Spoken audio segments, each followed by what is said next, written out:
فترت السلام تغنيت نحدري أول حبات تغنينا مدري سلا نفستنا قفينا البحري حجونا الناس وقعتها سلا زنغسنا اللي وحليب قوتها عمام تكمينا نزلو ليدك حال والله سماينا نبيدو وموضع لكاتي تجميرنا خزات مرام الكويس الزراحة سمريت الله يقرف تصقي كيف قصنا سبت كيسعنا زرقي عسير سنة سير عسير سنة يكرامتي وعجز صبر هتناوي خلنا يوم تائي سرقيانا كم عيني عارات صديقات أصنادفن حبابات سفرة قلبه مهرد بحري تكنولوجي مرمر بحري ننقص وننقبرا شنشاي كتام أمرا ننقص جو ننقص بيتنا ساتحدث مكاني مسمار هجوحات مسكاب تاريخ ورقع ودمنا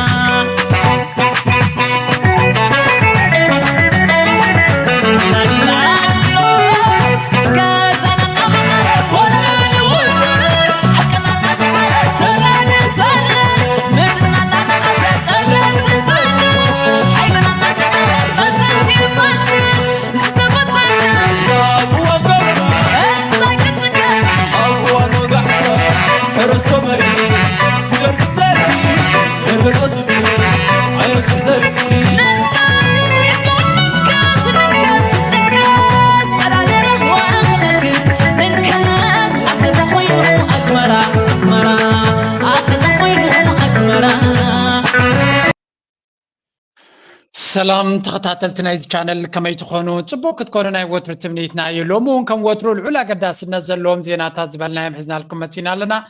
كم وتروا كسامو داتا مسانا كتصنحوا بتحتنا نعدم نمس أسرح دما قدام النت قد مخلو علامو حدنت زبير ترازة ترك هون كله نحدنت أبكال علم حدنت نهيز بكفرس كله دما انتهي متس أبكال علم نوريو زيناتات بملو كابون تاي كن مهار نخل صبغ تخوني حماق تخوني كابون تاي نمهار هاجرنا حيال هاجرنا خدكون بلس هاجرنا خدكون كنقبر زلنا زبلنا تحسوتات راينا حزنا خنا متنفتون عمول عالم كنكيد كنفتنينا معناته أكلنا عالم سلوز غنا بعالم زقبر زلوا كنرينا إزنا قرات إزنا عنا بخميك سألونا يدما كنرينا سلزي أتوم أجندة تزلوم يرترا بخميك سألوا وايفتنوا لو كنرينا مجمر يكون كل جزء بعالم درجة خنجمرينا يحريو أبزبانا أما وده كل جزء يرترا وطبعا ببوليتيكا بكل عينات من قدي أقد استزخونو تحسوت هذا كنقربينا مجمر يعني لو مارس بس جمريا بليز لايك جبروا سبورت جبروا ناتكم حاجز دما أقد استنا تالو بزيناتكم حاجز زي channel وترجم يا بلون لايك مقبار ديو سبسكرايب مقبار ديو شير مقبار ديو كومنت مقداف ديو بخلو حجزوا بزيان جمر. Our next story is about Emmanuel Macron. The French president faces trouble from all sides. The war in Ukraine has hammered Europe. Macron's dreams of leading the continent lie in tatters. His grip on domestic power has weakened because of the poorly thought out election that he conducted last year. And farmers are protesting all over France. Everywhere you look, there's chaos. You would think it couldn't get any worse. But somehow, Macron has managed to create even more trouble for himself. The French president did it again yesterday. So, نايروبا مرحتي ناي مودات هتفشنا قاطيموهم كم زلو من غار زدليه يكونن بقطبا هاغراتهم اب قطبا قلولاو يركبا ببوليتيكا وشتاو بوليتيكا ناتهم كتقواصرا يكالون حزبهم بزخونه يخون مداي انصارت منغستي يزق على زلو كما بنت فرنسا وسد جرمن وسد كالوت هاغرات وسد ولا يوروبا حبرت كوميشن وسد عاد انجليز وسد the same زين عبيت هاغرات يوروبا زبحلا زنبرا طليان تراي غديفكا كالو كله the same chaos هذا عينه تمساسالي اغرغرينا نرزلنا فرنسا مراحي ايمانويل ماكرون قداماي ترميناتو 5 عامت ودي كالاي ترميناتو دما ابز قصلل زلو ناي بحقته هاجر ابسون كوف بصيحه خمزلا حرستوت قصال سلاماو سلفي قبرو ممهاران تمهارون ازو سرحتنياتات ناي طروتا تباهيل نتعدد مولا قاصيلو مانيروم ناي عليت ابلع اسلام زغبروا ويون ابلع صلمت زختلو نتهاجر اناوي صوانيرو ስለዚህ بكل ነገር حدغا زلو هاجر ካብዚ ዝኸፍእ እንታይ ከይመፅእ እናበልካ ብጉዳይ ናይ ዩክሬን ካብ ናይ ዩክሬን ኢድና ንስሓብና በሉ ኣብ ፖለቲካ ናቶም ኣብ ምርጫ እቲ የማናይ ክንፊ ይሕይል በቲ ድማ እቲ ሃገር ካብቲ የማናይ ክንፊ ክትሃድም ክትብል ከዓ ፀጋማይ ክንፊ ድማ ሓይሉ እቲ መንጎ ዝነበረ ሞደሬት ዝበሃል ፓርቲ ናይ ማክሮን ድማ እናቃሓመ ኸይዱ ማለት እዩ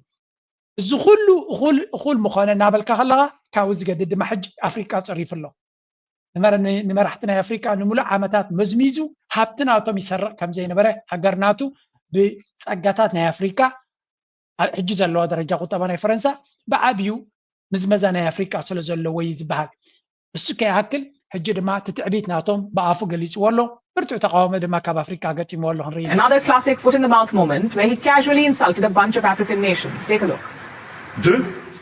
One part was our commitment to fighting terrorism since 2013. We were right. I think some have forgotten to say thank you, but that's okay. It'll come in time. I'm in a good position to know that ingratitude is a disease that cannot be transmitted to humans. But I say this for all the African governments who have not had the courage, in the eyes of their public opinion, to bear it. None of them would be in a sovereign country today if the French army had not been deployed in this region. So, ንሪኦ ዘለና መራሒ ሓደ ሰራቐሲ ዘበኑ ምሉእ ሰሪቑካስ ካብተን ዝሰረቐንሲ 100 ቅርሺ ሰሪቑካስ 2 ቅርሺ ምስ መለሰልካ በተን 2 ቅርሺ ናተይኻ ትነብር ዘለኻ ኢሉ ከባጭወልካ ከሎ እዚኣ ኢማኑኤል ማክሮን ዝዛረባ ዘሎ ኤግዛክትሊ ከምያ ኩሉ ሃብቲ ናይ ኣፍሪካ ሰሪቑ ነተን ሃገራት ሴኪሪቲ ናትኩም ነትሕኖ ዘለና ካብ ግብረ ሽበራ ዘትሓናኩም ንሕና ኢና ነዚ ኩሉ ዝገበርናልኩም ኣክንዲ የቐኒየልና ምስጋና ትቡና ኣንጻርና ምትንሳእኩም ናይ ብሓቂ ዘገርም እዩ ዝነብሮ ዘለና ዘበን ንዝገበርካሉ ሰብ ዘየመስግነካ ኣንጻርካ ዝኸደሉ ክብል ከሎ ክንዲ ምንታይ ሓደ ካብ ከውነነ ዝረሓቐ ምዃኑ ካልኣይ እቲ ትዕቢት ናይ ፈረንሳውያን ክንዲ ምንታይ ደረጃ ዝሓለፈ ትዕቢት ከም ዘለዎም ኤግዛክትሊ ህዝቢ ዓለም ፈረንሳ ካብ ኣፍሪካ እንታይ ከም ትሰርቕ ዘላ ዘይፈልጥ ደንቆሮ ገይሩ ይወስዶ ስለዚ መጀመርያ እቲ ግብረ ሽበራ መን ይመስሉ ይትዎ ካበይ መፅኡ እቲ ግብረ ሽበራ መን እዩ ዝዕጥቆ እቲ ግብረ ሽበራ These are legitimate questions. ኣገደስቲ ግብረ ሽበራ ክንከላኸል ንመፅእ ኣለና ክብልካ ከሉ ቀዳማይ ሕቶ ክትሓቶ ዘለካ መን እዩ እቲ ግብረ ሽበራ ሓደ ካልኣይ ካበይ በቂሉ ብኸመይ ይሕይል ኣሎ መን እዩ ዝሕይሎ ዘሎ very simple concept ክትርድኦ every time ንሰብ ክፀልኡካ ከለዉ ግብረ ሽበራ ይበፅእ እቲ ግብረ ሽበራ ድማ ይሕይል ግብረ ሽበራ ክንከላኸል ኢና ኢሎም ኣትዮም ድማ 20 ዓመት 30 ዓመት ይወስድ ዘሎ ኣሚን ኮለላይ ንበል ምዕራብ ኣፍሪቃ ርሑቕ ኢካባና ሱዳን ረይዎ ሶማልያ ረይዎ አልሸባብ ዝበሃል እንታይ አልሸባብ ዝበሃል 6-7 ሃገራት ኣቃብ ሰላም ሰዲዶም ኣለዉ ኣሜሪካ ፍሉይ ሓይሊ ኣለዋ ካልኦት ብዙሓት ሃገራት ቱርክ ይመፅእ ገለ ይመፅእ እንታይ ድዮም እቶም አልሸባብ ዝበሃሉ ነዚኦ እዞም ኩሎም ሓይልታት ክስዕርዎ ኣይክእሉን እዮም ክስዕርዎም ስለ ዘይክእሉ ዘይኮነስ ክሰዓሩ ዝድለይ ሓይሊ የለን ምክንያቱ አልሸባብ ተተሳዒሩ ኣብ ጉዳይ ሶማልያ ኮፍ ዘብለካ ምክንያት የብልካ ኣብ ሶማልያ ክትምዝምዝን ክትሰርቕን ፅልዋኻ ክትዕዝዝን ድሕሪ ኮይንካ ምክንያት ክትፈጥር ኣለካ ሓደ ካብቲ ነዚ ናይ ኤርትራ መንግስቲ ከም ሰይጣን ዝፀልዎ ከም ሕሱም ዝፀልዎ እንተሎ ኣብ ውሽጢ መንግስቲ ኣብ ውሽጢ ኤርትራ ኮይኖም ንክሰርሑ ዝኾነ ይኹን ንኻዕ ስለ ዘይፈጥር እዩ ኣብ ኣፍሪካ you just tell me ዝኾነት ሃገር ንገሩኒ ካብ ሓንቲ ጫፍ ናብ ካልእ ጫፍ ሙሉእ ብሙሉእ መንግስቲ ዝቆፃፀረ ሃገር ኢትዮጵያ ክትብሉ ትኽእሉ ኢኹም ኢትዮጵያ ዳርጋ ፍርቂ ናይቲ ሃገር መንግስቲ ይቆፃፀሮኒ ንኣብነት እዞም ተጋሩ መዓልታዊ ሰራዊት ናይ ኤርትራ እቲ ክብሉ ከለኮ ኣብቲ ዶብ ናቶም ሰራዊት ስለ ዘየለ እዩ ነቲ ዶብ ናይ ኤርትራ ብወገን ኤርትራ ዘሎ ሰፊሕ ዶባት ዝሕሉ ሰራዊት የብሎምን ስለምንታይ እስከ ዘይብሎም ዝሕዝን እኳ እዩ ዝሕዝን እኳ ኣይኮነን ግን ኤርትራ ክትወሮም ንሓዋር መደብ ከም ዘይብላ ይፈልጡ እዮም እኮ ኤርትራ መደብ ከም ዘይብላ ክትወሮም ብፍጹም ሓንቲ ሰከንድ ቅንጣብ ጥርጥር የብሎምን ዳትስ ዋይ ንሕና መንእሰያትና ንዓመታት ኣብ ዶባት ናይ ኢትዮጵያ መዋዕሎም ዝበሊ ዘሎ መግለፂ ዘይርከቦ ዋጋ ዝኸፍልሉ ዘሎ ንሳቶም ግን ዝኾነ ወታደራዊ ክገጥፉ ድሌት የብሎም እቲ ዘሕዝን ክፋሉስ እዩ ናው እንታይ ንኽብል ኢለ ካብ ኣርሰይ ወፂእ ኣለኹ ኤርትራ ንኢትዮጵያ ክትወሪ መደብ ስለ ዘይብላ ሰራዊት የድልዮም ንሶም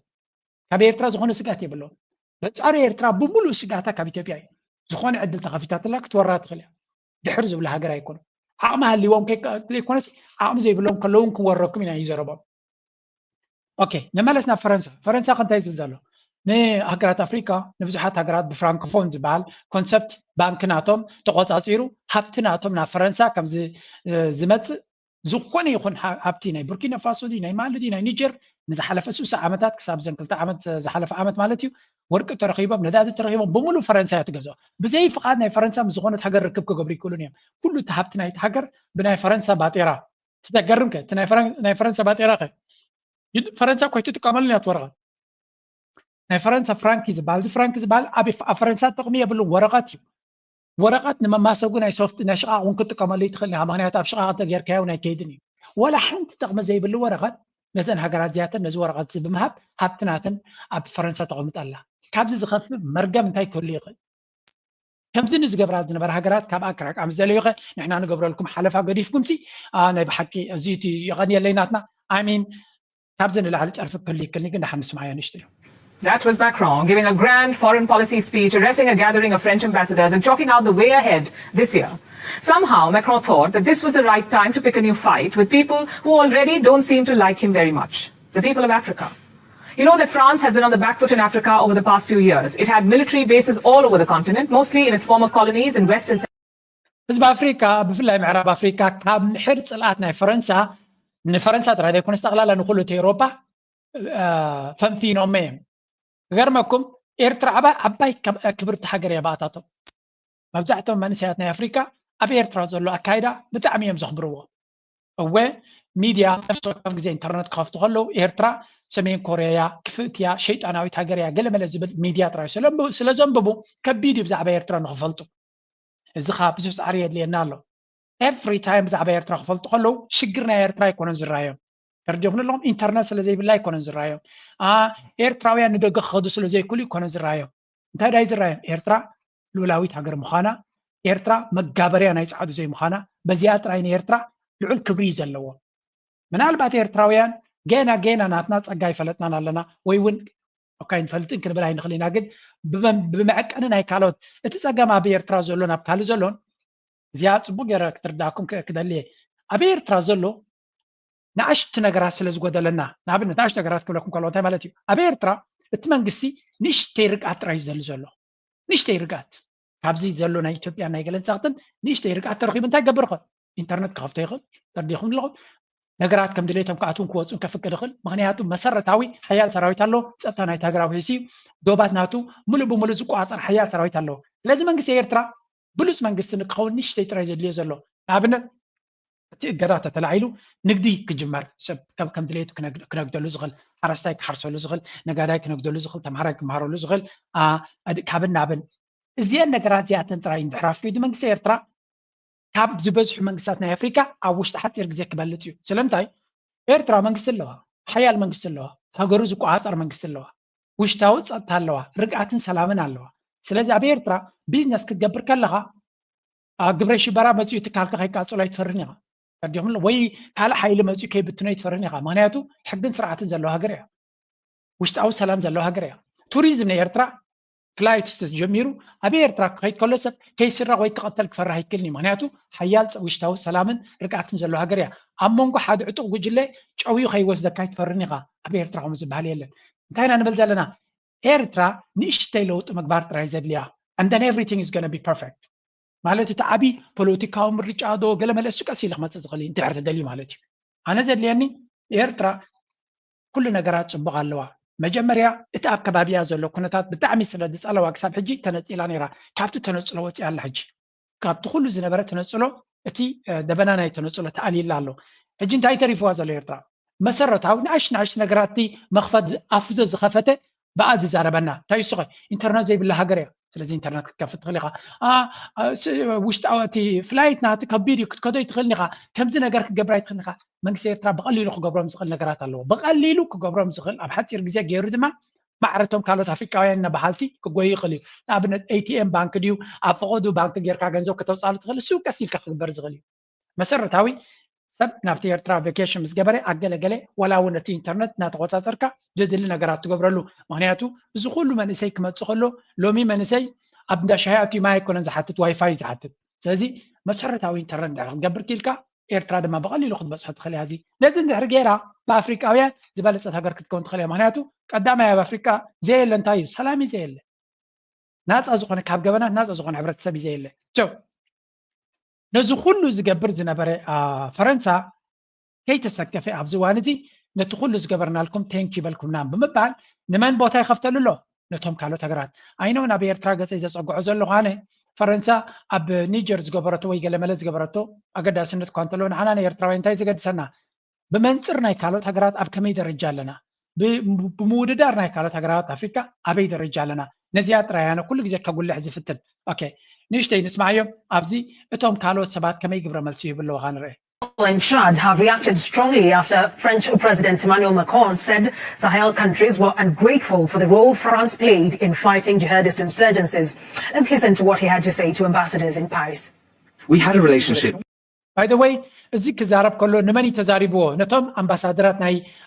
foreign policy ambassadrat nay Africa ab France zallo akibiu nحنا ብዙ حلفانا جبرنا لكم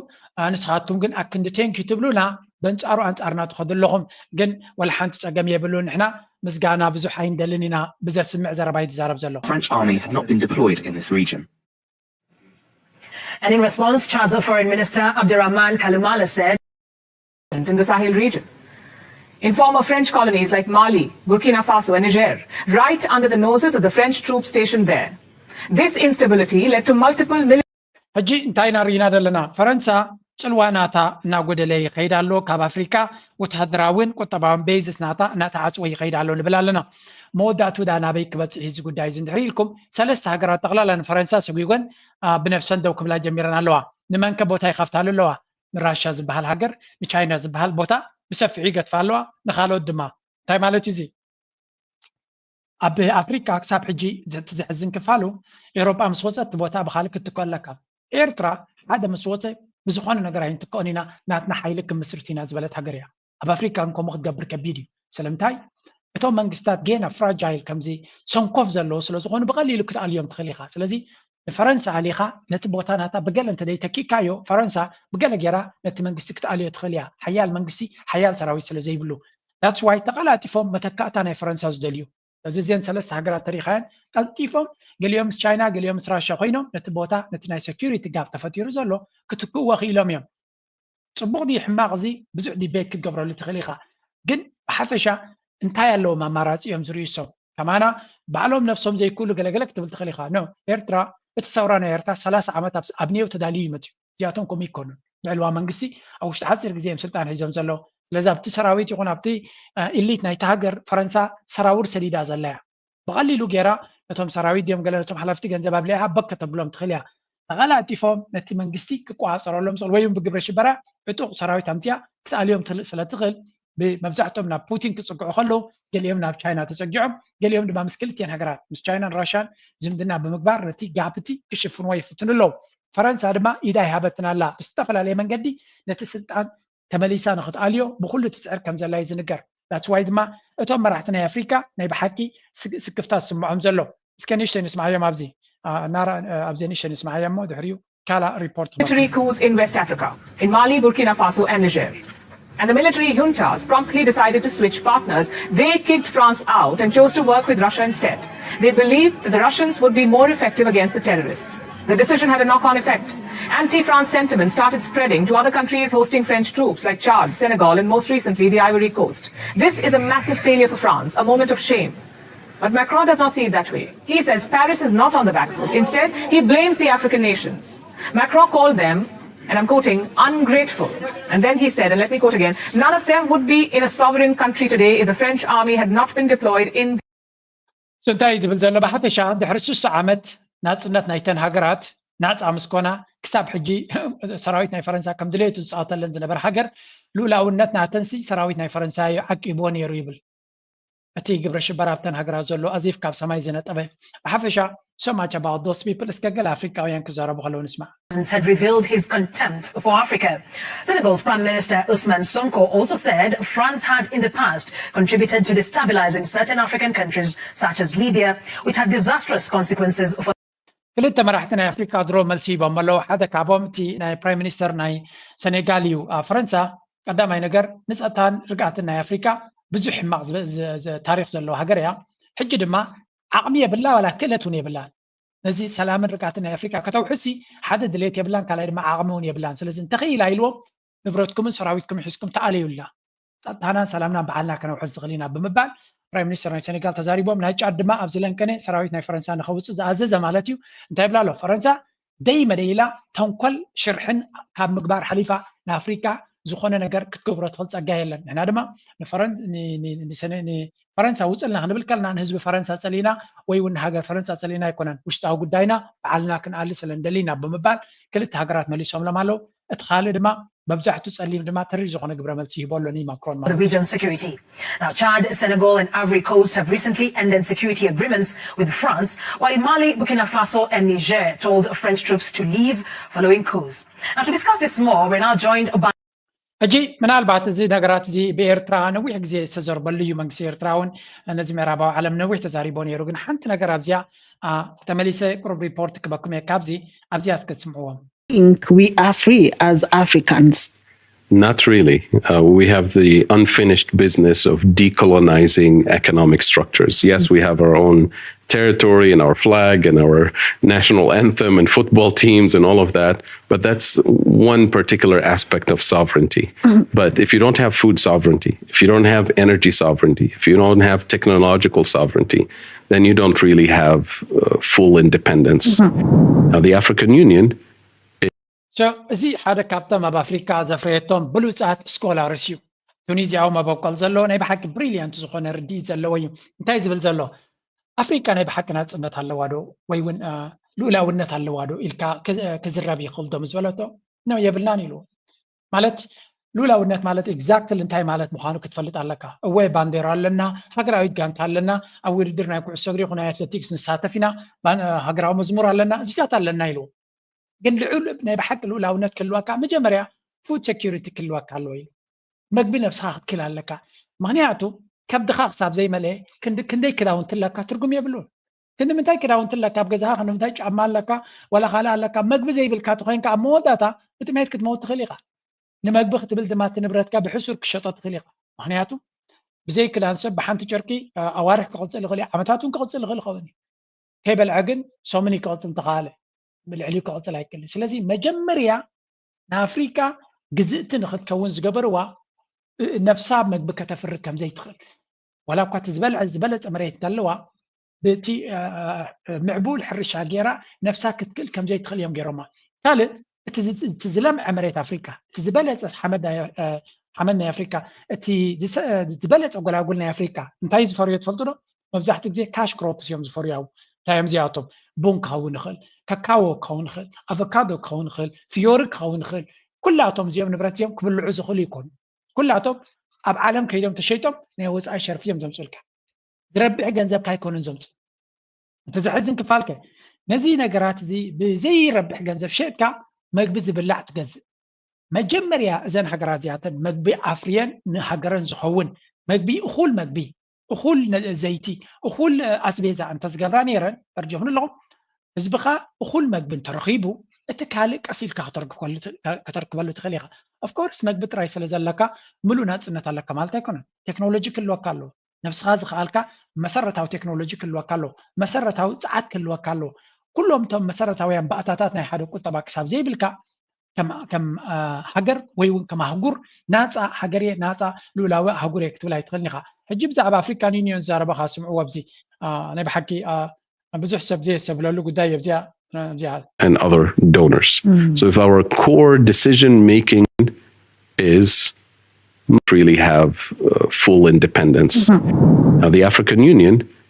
is mostly funded by the European Union and other donors. So if our core decision making Pan-African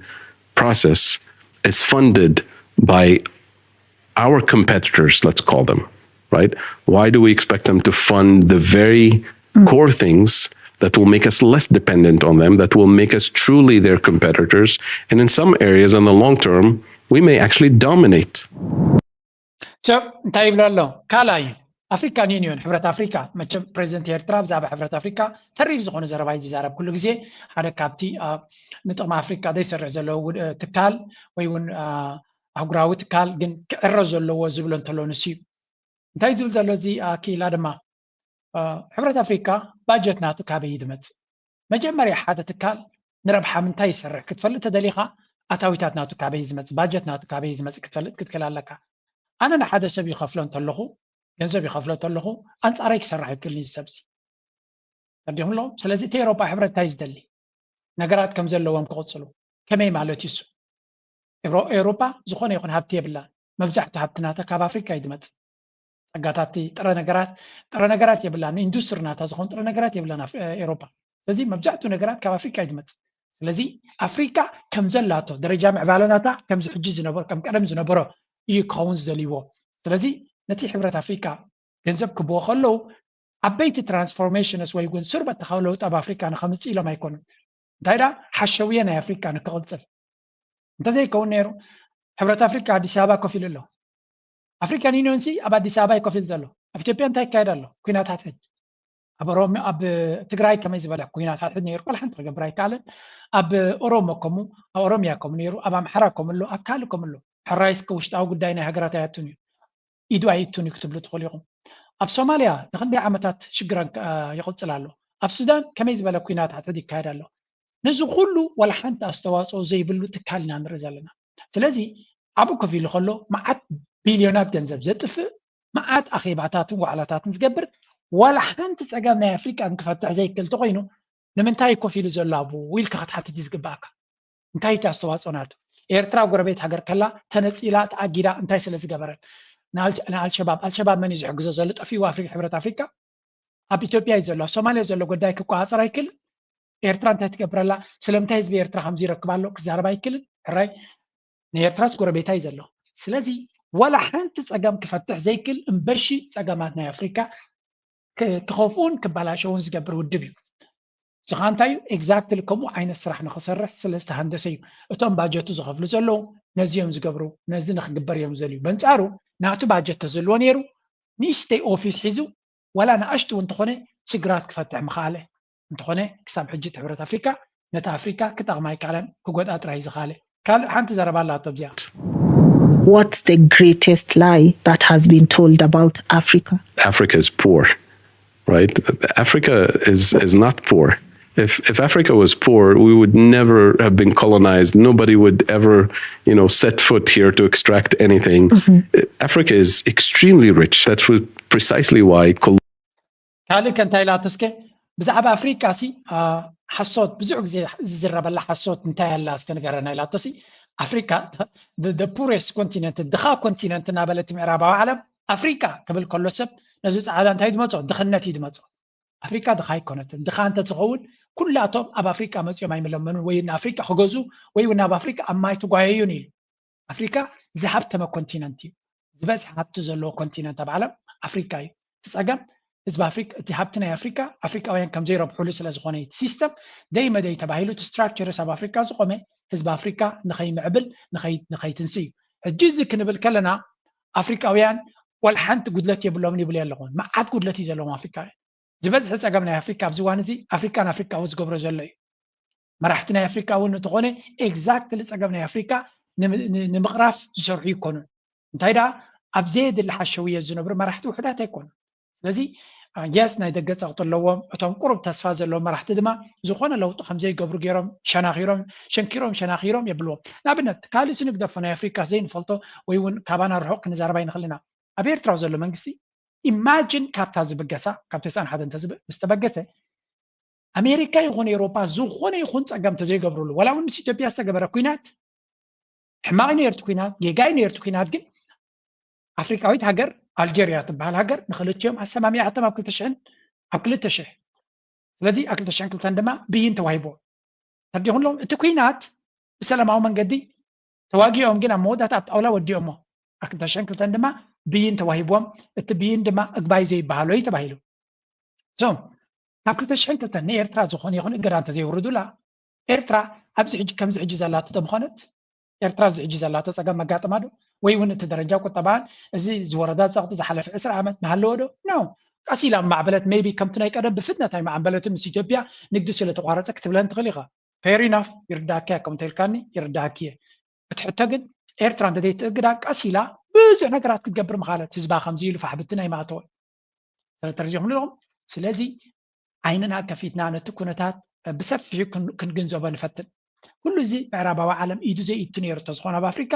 مبزحتن هجرات أفريقيا ولا وقاسيلا بمعبلا من البات بقلتف مستنكالوت علامات متوجه فك بلا يكل نجم قاسيلا كابتو زلو ودرجة أصبغ المحشانير زيادة رايك بزدلي مبزحتن هجرات أفريقيا شجران نوزعي إيد متتتاويو زخبل كلغو حماق محدرة بالشونا صبيبنت بوتايه بلونا بافريقيا يبلي لغنا absolutely no أبي إرترا نيرترا زعبي يتسقم كبلو خلق اللغة نيرترا وش تأو تسقم يكون وهي نحت الناس اللي تبالعنا نحت الناس اللي تسألنا حماق منقص سلو زلو ويون دخول منقص سلو زلو يكون ولا ون مسد خامية زبلكم زلو ولا ون مسد خام إرترا كابز حجزالاته بما 8% متمحشت نيرا مخنياتو ولا بزقم تا إرترا بزع نقر كتكبر مخالد كابت قدان إسوان تنصلون تتدح نيرا رجعهم اللغة أنا نعطي مرداتا بزي قال سقم إذا قدان قال أنت زلنا يرو إيرترا كابز حجزالاته بما 8% زحاشك وطبعا محلوها مخنياتو إيرترا حنت نقر كتكبر كم زي تغل بخلت تقران إيدان قبيتو زحز تنصلون إسوان كباني وريدوان يرو كساب جون غسل على قلم الكائنات ስለዚህ ሀገራት አፍሪካ ዘለዎ ደረጃ ካበይ ዝመፀዩ ኩሉ ግዜ ከነስተብል ክንክል ኣለና እስኪ አርእስቲ ንቀይር ካብዚ ኣብ አፍሪካ ኣለና A friend to a foe, there is one country that is using it as an opportunity to make deeper inroads in Africa, and it is Russia. From security cooperation to economic ties and to diplomacy, Moscow is becoming the go-to friend for Africa. Apart from its diplomatic support and vast resources, in recent years, Russia has shown growing interest in Africa's nuclear power sector. Moscow has increased its engagement with African countries that are facing chronic power shortages, hindering industrialization and economic growth in the continent. In recent years, Russia has signed agreements. Moscow has increased its engagement. So, እንታይ ንርኢ ኣለና ብኻልእ ኤሮፓ ፈረንሳ ገዲፋቶ ክትከይድ ከለና ኣፍሪካ ካልኦት መራሕቲ ኤሮፓ ወይ ሃገራት ኤሮፓ ፅልዋናተን ካብ ኣፍሪካ እናተበንቆረ ክኸይድ ከሎ እንታይ ዓይነት ዕድል ወይ እውን ፅቡቅ ነገር ኣብ ኣፍሪካ ይኽፈት ኣሎ ንሪኢልና ንካልኦት ሓይልታት ዕድል ይኽፈት ኣሎ ሓደ ካብቲኣቶም ድማ ራሻ ዝበሃል ብቕልጡፍ ናብ ኣፍሪካ ዝኣቱ ዘሎ እዩ ሕጂ ራሻ ክበሃል ከሎ ካብ ኤሮፓ ዝፈልዮ ብዙሕ ነገር እዩ ዘሎ ሓደ ብመሰረቱ ራሻ ካብ ኣፍሪካ ዝበዝሕ ሃብቲ ዘለዎ እዩ ተፈጥራዊ ሃብቲ ኣዝዩ ብዙሕ ተፈጥራዊ ሃብቲ ኣለዎ ቴክኖሎጂ ድማ ኣለዎ ተርጅም ኣሎ ሃብቲ ኣለዎ ቴክኖሎጂን ነውሓው ከም ድማ ፍልጠት እውን ኣለዎ ተመክሮ እውን ኣለዎ ስለዚ ናብ ኣፍሪካ ክመፁ ከለዉ ንኣፍሪካ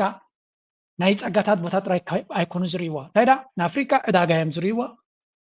መሻርክቲ እዮም ዝርእይዎ ከምኡ ድማ ቴክኖሎጂ ናቶም ከስፋሕፍዕሉ ዝኽእሉ ፅልዋናቶም ከስፋሕፍዕሉ ዝኽእሉ ቦታ ኮይኑ ይዝረአዩ ንራሻ ድማ ኣፍሪካ ንራሻ እንታይ እያ ዓብ ዕዳጋ እዩ ምክንያቱ ቁጠባ ናይ ራሻ ከም ናይ እዚኦም ኤሮፓን ኣሜሪካን ሶፊስቲኬትድ ኣይኮኑ ዝቕርቦ ነገራት ንኣፍሪካ ብመሰረቱ ኣፍሪካ ክጥቀመሉ ዝኽእል እዩ ንኣብነት ሕርሻዊ ድቑዕ ድዩ እኽሊ ድዩ ፀጋታት ድዩ መሰረታዊ ነገራት ብዙሕ እዮም ኣብ ዕዳጋ ዝቕርቡ ኣፍሪካ ድማ ትጥቀመሉ እያ ትደልዮ እያ ዚ ነገራት ነዳዲ ድዩ ስለዚ ቭላድሚር ፑቲን ራሻ ንኣፍሪካ ከም ሓንቲ ብቐረባ ምስኡ ክሰርሕ ዝኽእል መናግቲ ዝርያ ወላ እውን ኣፅዋር ክሸይጥ ኮይኑ ኣብ ኣፍሪካ ነቲ ኣፅዋር ናቱ ክገዝእ ዝኽእል ሰራዊት ኣሎ ወይ እውን ብዙሓት ሃገራት ስለ ዝኾነ ብብዙሕ ክሸጡ ይኽእሉ ዓቕሚ ናይ ቁጠቦም ድማ ምናልባት ንናይ ኣሜሪካ ንክገዝኡ ዓቕሚ ዘይብሎም ክኾኑ ይኽእሉ እዮም ስለዚ ንቭላድሚር ፑቲን ኣፍሪካ ቨሪ ኢንትረስቲንግ ወይ እውን ኣገዳሲ መሻርክቲ ክኾኑ ይኽእል እዩ ሕጂ ኣበይ ኤሮፓን ኣሜሪካን ክገብርዎ ዘይክእሉ ነገራት ድማ ክገብር ዝፍትን ዘሎ ንኣብነት ናይ ኣፍሪካ ዝዓበየ ፀገም ፀዓት እዩ ዝበዝሕ ሃገራት ኣፍሪካ ቁጠባናተን ኢንዱስትሪያላይዝድ ንኸይከውን ዝኽልክሎ ዘሎ ዝሓፅሮ ዘሎ ፀዓት ስለ ዘይብለን እየን ኩለን ሃገራት ኣፍሪካ ድማ ነዳዲ የብለን ነዳዲ ንክገዛ ድማ እኹል ናይ ወፃኢ ሸርፊ የብለን ስለዚ እቲ ዝበለፀ ነዳዲ ክኸውን ዝኽእል ኒኩለር ኤነርጂ ነፍሲ ወከፍ ሃገር ክትገብሮ ትኽእል እያ ነዚ ቴክኖሎጂ እዚ ክትረኽቦ ይትኽእልኒ ኢኻ ኣብ ኒኩለር ፀዓት ድማ ቀዳመይ ተባዕለ ራሽያ ስለዚ ምስ ራሽያ ዝምድና ምግባር ኒኩለራዊ ፀዓት ንኽትረክብ እቲ ዝበለፀ ፀዓት ዝበሃል ዘሎ ኒኩለራዊ እዩ ግን ብውሑስ መንገዲ ክትከታተሉ ትኽእልካ እምበር ሓደገኛ እውን እዩ ስለዚ ከም በዓል ብዙሓት ሃገራት ኣፍሪካ ነዚ ምስ ራሽያ ብምቅርራብ ነዚ ቴክኖሎጂ እዚ ንክረኽቦ ይፅዕራ ኣለዋ ኤሮፓን ኣሜሪካን ነቨር ኤቨር ኣይኮነን ኣፍሪካ ንሃገራት ዓረብ ንበዓል ስዑድያ እውን ክብዎን ኣይደልዩን እዮም ነዚ ፑቲን ግን እቲ ቴክኖሎጂን ዓቕምን ስለ ዘለዎ ንክቦ ድልውነት ኣለዎ ብዙሓት ሃገራት ኣፍሪካ ድማ ምስ ራሽያ ይሰርሓ ኣለዋ ኣይ ሪሊ ሆፕ ኤርትራ እውን ንእሽተይ ሃገር እያ ምናልባት ኣብቲ ሊስታ ናይ ፑቲን ምስ ኤርትራ ነዚ ነገራት ንኽብ ቀሊል ክኸውን ኣይኮነን ምክንያቱ እንካናባን ስለ ዝኾነ መብዛሕትኡ ግዜ ድማ ነተን ዓበይቲ ዕዳጋታት ዝኾና ይክጥምት ዝኽእል ንሱ እውን ብሓፈሻ ግን ኤርትራ ኣብዚ ጉዳይ እዚ ብዙሕ ጉያን ብዙሕ ፃዕርን ከድልያ ከም ዝኽእል ዝግንዘብ ዘለኹ ግን ክንርየና እስኪ ምስ መን ከይሰርሓሉ ዓይነት ሃገራት እየን ዝሰርሓ ዘለዋ ኣብዚ countries that are facing chronic power shortages, hindering industrialization and economic growth in the continent. In recent years, Russia has signed agreements with 15 countries, including Burkina Faso, Zimbabwe, Mali, and South Africa. The surge in engagement has been driven by a combination of strategic, economic, and geopolitical factors that align with Moscow's broader aspirations to expand its influence globally. By entering the African So بعفشة تن هجرات كسب حجي فلاديمير بوتين قدامنا زبان زلوا هجرات تن نزي فرنسا أوروبا زوج الوانز نبرك واحد من زلوا يعني كبار بوركينا فاسو نيجر مالي كونا خلا زيمبابوي زعم السلا هجراتين يجي زيمبابوي زبال تشاينا يكون راشا ببزحي بزلا عالم زي هجر زي أكثر يوم زفتون زلوا ما هي تبزوج أجات زلوا هجريا مجابرينا عند إنجليز كوينا إنجليز مسوي صدمة نتقط طبعا هي زيمبابوي كم زبالاشون كم زي الرنجيرهم سوس أو توليوم حجي فرنسان نو راشا كم دما تشاينا بزح هجر زي ببزحي إنفستي قبر لو again بتهجر بزحنا معدرات أقام كم زلوا هاي زنكر زي عدلات زي نيرتران تزوجها نيرو مستي اتمنجسي أزيو قرطوز خنا كايدا زلوا تنقاغ زلوا كايدا زلوا زي تكنولوجي زي نيرترا بتعمي كغيرها مخاله كن again إيرترا هذا عبي break through يبلوا نقبة مغيره زخنة تكنولوجيكاوي أو إنه زمدنا ناب عبي كتباوي نجار كشرف زغل زمدنا أي قبرتنا لك ساب حجي ولا قا تعدلات نتلو نابنت لنكني أب سوشيال ميديا زور زغنة إري بريس ون بوست جير وزن بري إيرترا نبريكس كتاتو تسأر كم زلا زخان تايز زلو نراشا ميديا تاس بال هذا ريبورت أو تينيرو Eritrea is actively seeking to collaborate with BRICS group which consists of Brazil, Russia, India, China, and South Africa. So لذي إيرترا بدحر مجارجا ويون بسقطة نو بكمزي بعو زي كونه بزجمتا مز بريكس بقربك سرح تسعر زل هجريا نتنكلت عبيتنا بريكس هجرات دما politically زغربت هجريا من ينسنكلت عبيتي راشان تشاينا كلها هندي نتنسلست عبيت هجرات إيرترا العلا قد سنزلوان ideologically politically دما نبهتن زغربتها سلازي إيرترا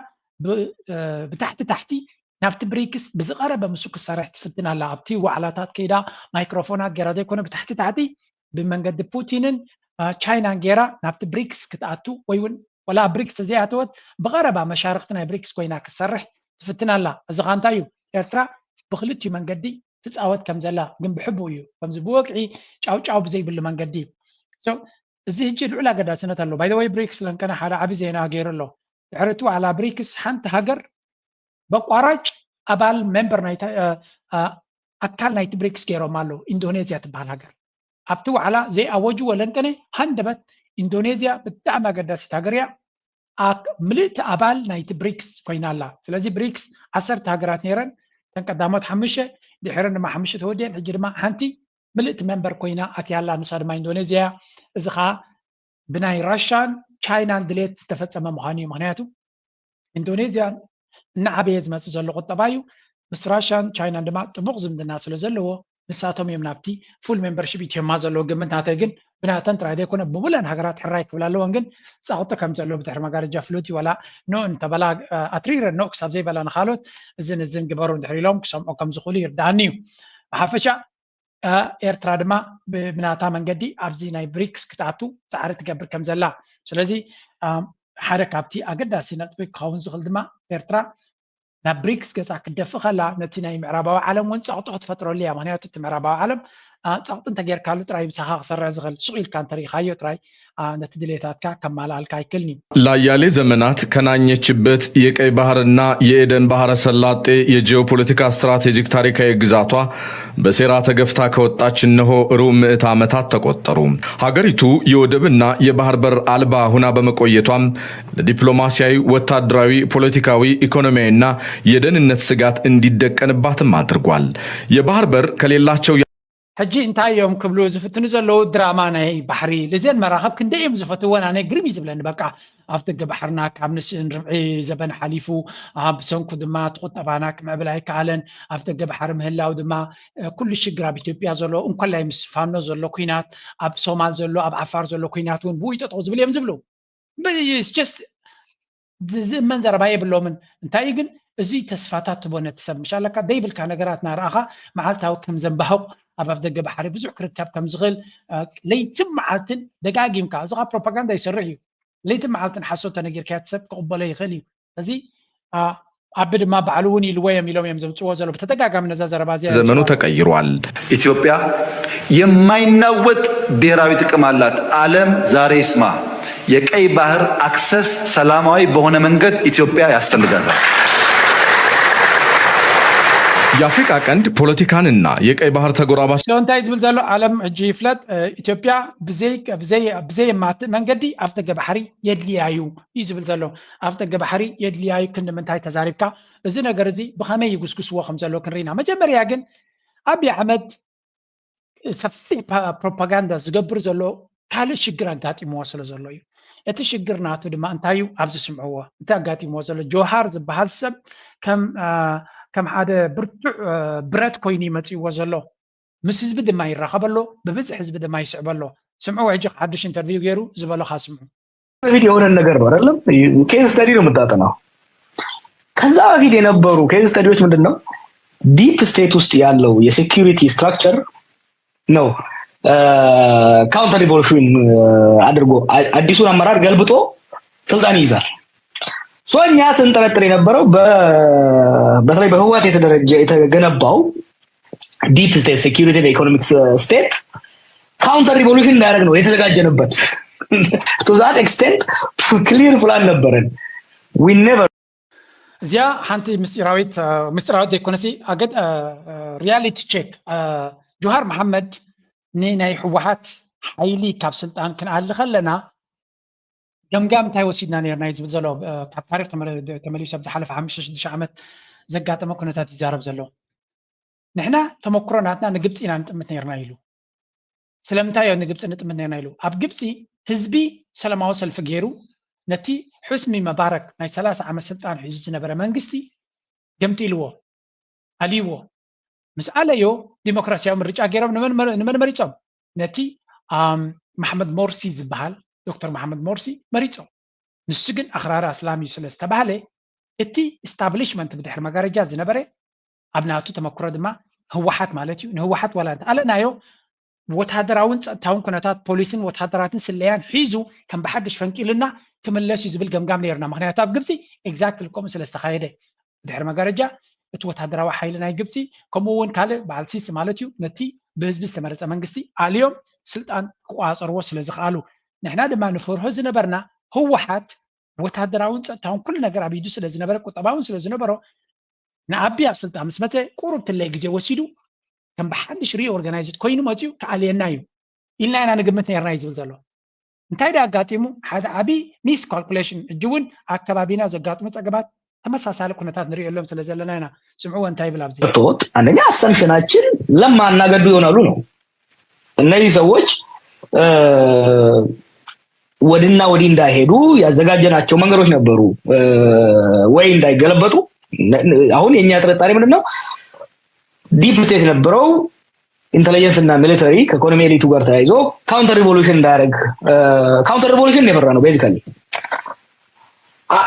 we did not see this one coming probably that was our blind side and I don't think it was only our blind side I think it was pretty much everybody's blind side because we never anticipated this guy to come because he was never in the surface እና ሌላ ደግሞ ብዙዎች አሁን የተረዱት የሚድል ኢስት ሮል በደንብ አልተረዳም ሕጂ ኣብዚያ ኣነ ምስ ዝፃረር ሓሳብ ይዘለኒ ንሕና ህወሓት ብዝኾነ ይኹን መንገዲ ተገምጪሉ መፅኡ ነቲ ስልጣን ክቋፀሮ እምበር አብይ አሕመድ ከምዚኣ ገይሩ ካብ ፖለቲካ ከውፃና ብፍጹም ኣይተፀበነ ንሕና ጥራይ ዘይኮነስ ኩሉ ሰብ ይተጋግየ ብዚያ ዝብል ዘሎ አብይ አሕመድ ኣውት ስማርት ክገብረና ይሓሰብና ይብል ኣሎ ኣብዚያ ግን ሓንቲ ኣገዳሲ ዘረባ ገዲፍ ኣሎ አብይ አሕመድ ስልጣን ምስ ሓዘ መጀመርያ ዝወሰነ ስጉምቲ እንታይ እዩ ምስ ኢማራት ዝምድና ገይሩ ኢማራት ክሕግዝዎ ጀሚሮም ካብኡ ንላዕሊ ግን ሓንቲ ኣገዳሲ ፋክተር ኣላ ኣብ ዘይጠቕሳሱ ኤርትራ ዝበሃል ሃገር እዩ ስለያ ናይ ኤርትራ ኣብ ኣዲስ ኣበባ ከም ዝኣተወ አብይ አሕመድ ብሰራዊት ናይ ኤርትራ ይሕሎ ከም ዘለዎን ከም ዝሕገዝ ከም ዘለዎን ነቲ ህወሓት ዝበሃል ድማ ኣብ ኩሉ ዘለዎ ዝቋፀሮ ናይ ኤርትራ ሰራዊትን ገለመለን ከም ዘሎ ባዕሎም ይዛረቡ ነይሮም ብኻልእ ዘራርባ ህወሓት ኣብ ስልጣን ከይመፅእ ተገምጢሉ ንኸይመፅእ በዓል ጆሃር ዘይኮኑ ዝኽልክል ነይሩ ሻዕብያ እዩ ዝኽልክል ነይሩ ሓደ بو منصر دما زي امارات بحال دما مجمريا كلا كاتوم زغبرام سغمتي زيوم ريبابليكان غاردز بحالو حدا وتحدراو حيلي اسلطينو نتي بريزنت ابي احمد رايز كلاخلو اسلطينو وتحدراوي عقمومن قلمليهم كل بحال زاليوم سبات كم زغبرو ليز نغر بخومم كم زحلو حجون ريبابليكان غاردز بحال كم زلو امارات تقلعت يفهم نت منغستي كقاصرو غزي يوسدلهم ገንዘብ ስለዝነበረው نزخ قبرو خلوغن مش ايرتراون ركب سلازنبرو مي مش ايرترا صبغ زمدنا سلازنبرو مش امارات ابتو انت بحسب سلازنبرو ايرترا امارات ابي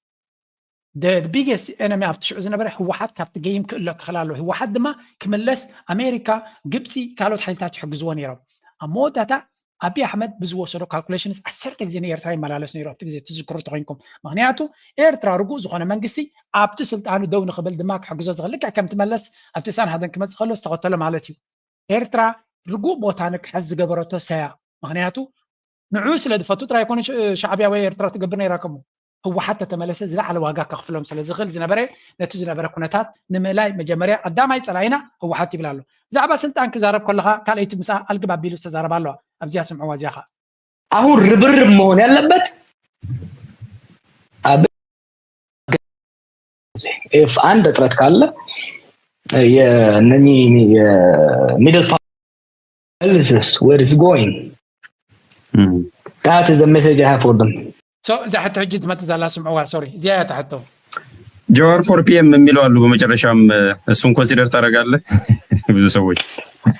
ጆዋር 4 PM ይላሉ ጆዋር ጆሃር ኒ ፕራይም ሚኒስተር ዝብሉ ሰባት ካለው ዝኸ ከመይ ኻትሩ ዮ ኢሎም ፕራይም ሚኒስተር ኮንዲ ኻት ደሊሎም ታመልሲ አወል ስዒድ ይልዋ ዝነበረ ደጊሞ I don't think people are serious ሞገት this is not a laughing matter ባለ ጭንቅላት ላይ ነው ጥምጣም የሚጠመጠመው መታጅሩ ረት ሰበታ መረንስል I am dead serious the country is almost gone انا ابز حلفه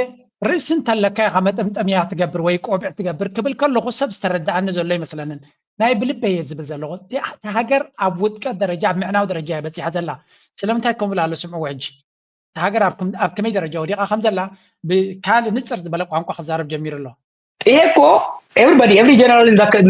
every general in ENDF knows this 2,300 ብር የከፈሏቸው ወታደሮቹ ራሽን አያገኙም they are scattered across every ቀበሌ ውስጥ the economy is dead you know ይሄ ባለበት ሁኔታ ላይ ማጠቅላይ ሚኒስትር ምንም እስቲ ኢትዮጵያ ትቀጥልና እስቲ ይሄ ሀገር ይቀጥልና ሀገር ሶንታይ ዝብል ዘሎ ጆሃር መሐመድ ሀገር ክትፈርስ ቁርቢ ተሪፍዋ ዘሎ ወታደራት ናይ ኢትዮጵያ ከም ናይ ኤርትራ ኢኮኖሚ ስንነኺሱ هذا سنبان بليعو كنا برز خلا يكونن دموزن تدمقي وبرتن قلملم قحي فقط على الكاز غل سراويتيو بسلاسة شعبر كم تزدل الراشن زي ركب زلو سراوي سلازلنا هذا معالتي كفنجر كم زخلت حجر أو حدا قوديقة خمسة لا يزنقر زلو أما ينسوز بلو زلو ترى يكونن بقول وقال نسمع زلنا زربا يبزون سمعوا ውስጥ የነበሩ ከፍተኛ መኮንኖች በገዛ ፍቃዳቸው የፋኖ ኃይሎችን እየተቀላቀሉ የሚሰጡትን መረጃ ያያየን ነው ምናልባት ለውይይታችንም እንዲጠቅም የሰራዊቱ ካፈራቻቸው ወታደሮች ወይም መስመራዊ መኮንኖች መካከል አሁን ፋኖን ተቀላቅሎ በጎጃም ላይ የሚደረገው ውጊያ ላይ አንድ አዋጊ ሲናገር የሰማሁት አለ በሌላ መልኩ ደግሞ ብልጽግ ናይ ኣብ ክልል አምሓራ ሰራዊት ናይ ኢትዮጵያ ካብቲ ሰራዊቱ ናወፅእ ናብቲ ፋኖ ይሕወስ ከም ዘሎ ይዝነግር هذا وتحضر ناي ابي وي ونايتي بلصقنا وي ونايت فدرال سراويت وتيو نا فانو كصمبر كلو انتاي زنغركا انتاي ነገር ይርዳአኩም አነ ክሪዮ ከለኹ ሓደ ነገር ይዝርዳኒ ፋኖ ደሞዝ ዘሎ ሰራተኛ ወታደር አይኮነን መግብ ዘሎ ወይ ኮነን ኦርጋናይዝ ሰራዊት አይኮነን هذا وتحضر وي ون حلاف ناي فدرال كابتن فدرال سراويت نا فانو كصمبر كلو بغلت ነገር ጥራይ ክሪዮ ዝغل ሓደ እቶም ፋኖ ክዕወቱ ከም ዝኽእሉ ይርኢ ስለ ዘሎ ስለዚህ مسو محواس مجمريا قدمي زلو امحراي كون خليو نتي قانزا ناي تزبي ابل امحراز ور زلو سلا زردا زلو كاب نعوز وص مستي ني نتي وصعا مكل خال تطويل زلو مسك كون يكبل كلو بعين ربح خطر يخلى خدما دموز الله مست فدرال منغستي كون كلو دموزتنيا سراويت قديفو ندموزون ربحون قديفو نفانوك سجر كلو حدا نخيموت معناته كنا تقصيل قتل سلازغل قال دما من البات في فانو كعوا سلازغل نربحان عيبول كيون إذا كواس عني خنزبل علامة كون خليو كالو دما of course أم حارت ولا تخينهم حزبهم سقاي وردو مالو برتنا يمنقص تقبلهم حزبهم كتفو هجرهم كفل هجرهم كسنتو يدلونيهم أفتقر يستفسر مكونات أصل زرايو أمام حركة الجماعة يدلونيهم بحفشة أبي أحمد جلو وصقم كم معتنا معت زبأسك خون كم زغلن اتكونت هاد ما نبأسي خيط كم زلون بفلاي دما نبع الجوهر زقبر وزلو متكعت دما زقادة دي نوعو كاونتر نقبر بروباغندا نأبنا زي مسد የሶማሊያ መንግስት የኢትዮጵያ መንግስት ትንኮስ አድርጎብናል ጥቃት አድርሶብኛል ብሎ መግለጫ ያወጣው እቺው የኤርትራኖችን አያ ግብጾችን ፍላጎት ለማራመድ ነው የሩሲያው አምባሳደር አንድ ነገር ብለዋል የሩሲያው አምባሳደር ምናሉ መሰለ የባህር በር ጥያቄ እንደግፋለን በሰላማዊ መንገድ እስከሆነ ድረስ ምናምን ተው እንጂ ክቡር አምባሳደር እርሶ ክራሚያን ያዙት በሰላማዊ መንገድ ነው እንዴ ናይ እንት ኻንታይ ዝብል ዘላብ ናይ በይኑ ሁተታ ዝነብር እንዲዩ ናይ ራሽያ መንግስቲ አምባሳደር بسلامه من قد إثيوبيا أفتق بحر نختركب كن حجزينا كبر كله نمانيو مالتي بمسكبرات كاجن كريميا زبحال بسلامه من قد يوم وشيكم قال زراربا راشيا إذا سوبر باور نماني كفرار هذي كاب إثيوبيا يكون أفتق بحر كتركب مريت كمان كتركب أي تخلنها أنت فتينهم كم تقعد محجي عسرت جزية تروح مشام مستمر سوا كم يوم كقبر زغل راشيا كتجبر كلا كم يقرين عمس لزلوا جرات ميبي who are you ماني خاص خاني يرتاك تفرارها سخاكو في الكالو زي الغمر عيقا شعبي دو أبي الوزلو دو أبي الونيرو أتليسي إذا كوفي لو ما زلو أبي نزومنا يوروما إليت رعرع زبلو زلو أتاسدان كوف زبلو من زو حسو من أتا كورس شعبي ينيرو الجقنت أليمو مو كارمو يفتنو له هو حاتونكم يجيرو شعبي أب من برا مسامسون عود أليمو نشعبي نمدفع سريحو نمانكسير تران مدفع سريحو أما ودا تادما تسافعو تجافعو أما غالي كوفي لو أو دسكيلو لا ويلشيري لو أول سعيد زياتهم دما نزا تريفاتهم زلانيش ليجزي أول سعيد أبزاني مودة فيديوناتو ناكن ديك زي زلوم يلو تزاري بوم نير مچم حتى عدمه كم زلاتهم حبير نيرو بتقين بتقل اتكونتاتناتهم بعلاتهم اليوم زكالات فوزلو it's a very very shocking but again propaganda ناتهم سفي زغنا صار إيرترا فنيوم كم زلون ات propaganda جن حدش هيكونن إيرترا بفلوي دمان إيرترا كحرم زخلا هيكونن አሁን የኤርትራን ጉዳይ አድርገን እንሄድና አንዱ ችግር ውስጥ የገባ ዲፕሎማሲ ስለሆነ በጦርነቱ ወቅቱም ደግሞ ምን እንደተናገረ ታውቃለህ ያለው ኤርትራ ያላደረገችኝ ውለታ ለዘላለም እንረሳው አይደለም በሚል ነገር ነው የተጨመረበት ያለው ኤርትራን በተመለከተ እና ከዛ ሁሉ በኋላ ግን ዛሬ ባልከመልከት እንደ ባብይና በዳንኤል ክብረት በመሰሉ ሰዎች አማካኝነት እየተጻፈ በሚዲያ የሚለቀቀውን ሀገር ኤርትራንና ኤርትራን መንግስት በዛ ደረጃ ሲያወድስ የነበረውን ነገር የተቃረነ ነገር ሲቀርብ ነው የምትመለከተው ለምንድን ነው ይሄን ያደረገው ኤርትራ ፕሬዝዳንት ኢንተርቪው ሰጡ ተብሎ ነው እንግዲህ ኤርትራ ፕሬዝዳንት ኢንተርቪው የሰጠው ብለህ ኢሳያስ ቃለ መጠይቁ እኮ ፖለቲካ ላይ ነው ያተኮረው ያለው ሌላ ነገር ውስጥ አልገባም አብይን ስብና አለካ ሌላ ነገር አላለም በኢትዮጵያ ውስጥ ያለው ፖለቲካ በተለይ ከዘር ጋር የተያያዘው የህገ መንግስታዊ ነገር ምን ያነት ችግር ያመጣል ብሎ ከድሮ ጀምሮ እንዳሰበ አሁንም ይሄ ነገር ችግር እንደሚያመጣ ከመናገር እጅንታይ ንርለን አብዚ አቶ አንደርጋቸው ጽጌ ሓደ ፕሮሚነንት ፖለቲከኛ ናይ ኢሊት ናይ አምሓራዩ ብዙሕ ነገር ድማ ይጽሕፍ ምስ ኤርትራ ጥቡቅ ተመክሮ ዘለዎ ኤርትራ ዝፈልጣይ ብውሽጣ አገይን እንታይም ክገብሩ ዝፍትኑ ዘለው አብይ አሕመድ አንጻር ኤርትራ መርገጽ ወሲዱ በሚዲያ ናቱ ካምፔይን አንጻር ኤርትራ ረጂም ቼንጅ መንግስትን ምቅያርውን ዘእንፍት ዘረባ ቦቂ ስለተጀመረ ናይ ቃላት ኩናት ማለት እዩ ስለተጀመረ እንታይ ገብሩ ኣለዎም they are distancing themselves ካብቲ ናይ ዓቢ አጀንዳ ይርሕቁ ኣለዎ ንኣብነት እታ ዝተገበረት ኢንተርቪው ፕሬዚደንት ኢሳያስ ዝበላ ናይ ኢትዮጵያ ፀገም ብመሰረቱ ኣብቲ ሕገ መንግስቲ ዘሎ ኩነታት ምዃኑን መለስ ደይ መደይሉ ፈንጅና ተኸለ ስልጣን ንናቱ ስልጣንን ነቲ ናይ ህወሓት ምሕደራ ንኽጠቕመ ኢሉ ዝገበሮ ሓደገኛ ምዃኑን እሱ ድማ ብእዋኑ ርዩ እዚ ሃገር ክታንፀሉ ዘይኮነስ ሃገር ከተጥፋሉ ንዓኻ ጥራይ ዘይኮነስ ንዓና እውን ሽግር ክፈጥር ዝኽእል ኩነታት ኢና ነጊርናዮ ነርና ግን ንዓይ ከይሰምዐ ዝገበሮ እዩ ስለዚ እቲ ፀገም ኣብ ዘይኮነ እቲ ቅድሚኡ ዝተሰርሐ ሕገ መንግስቲ ትመሰረት ናይቲ ፀገም ብምባል ንዓቢ ብወቐት ኣይወቐሶን ፀገም ኣለዎ ናቱ ሽግር እዩ ከም ዝገብሮ ዘሎ ኣይበለን ኩሉ እቲ ዝበሎ ነቲ ቅድሚኡ ዝነበረ ስርዓት ናይ ህወሓት ምዃኑ ስለዚ እቲ ህወሓት ሓፊሉ ኣብ ዝኾነ ፖለቲካ ንኸይምለስ ኩሉ እቲ ጉዱ እዩ ከውፅእ ፈቲኑ ፕሬዚደንት ናይ ኤርትራ አብይ አሕመድ ናይ ብሓቂ ሰላም ኤርትራ ዝደሊ ነይሩ ተዝኸውን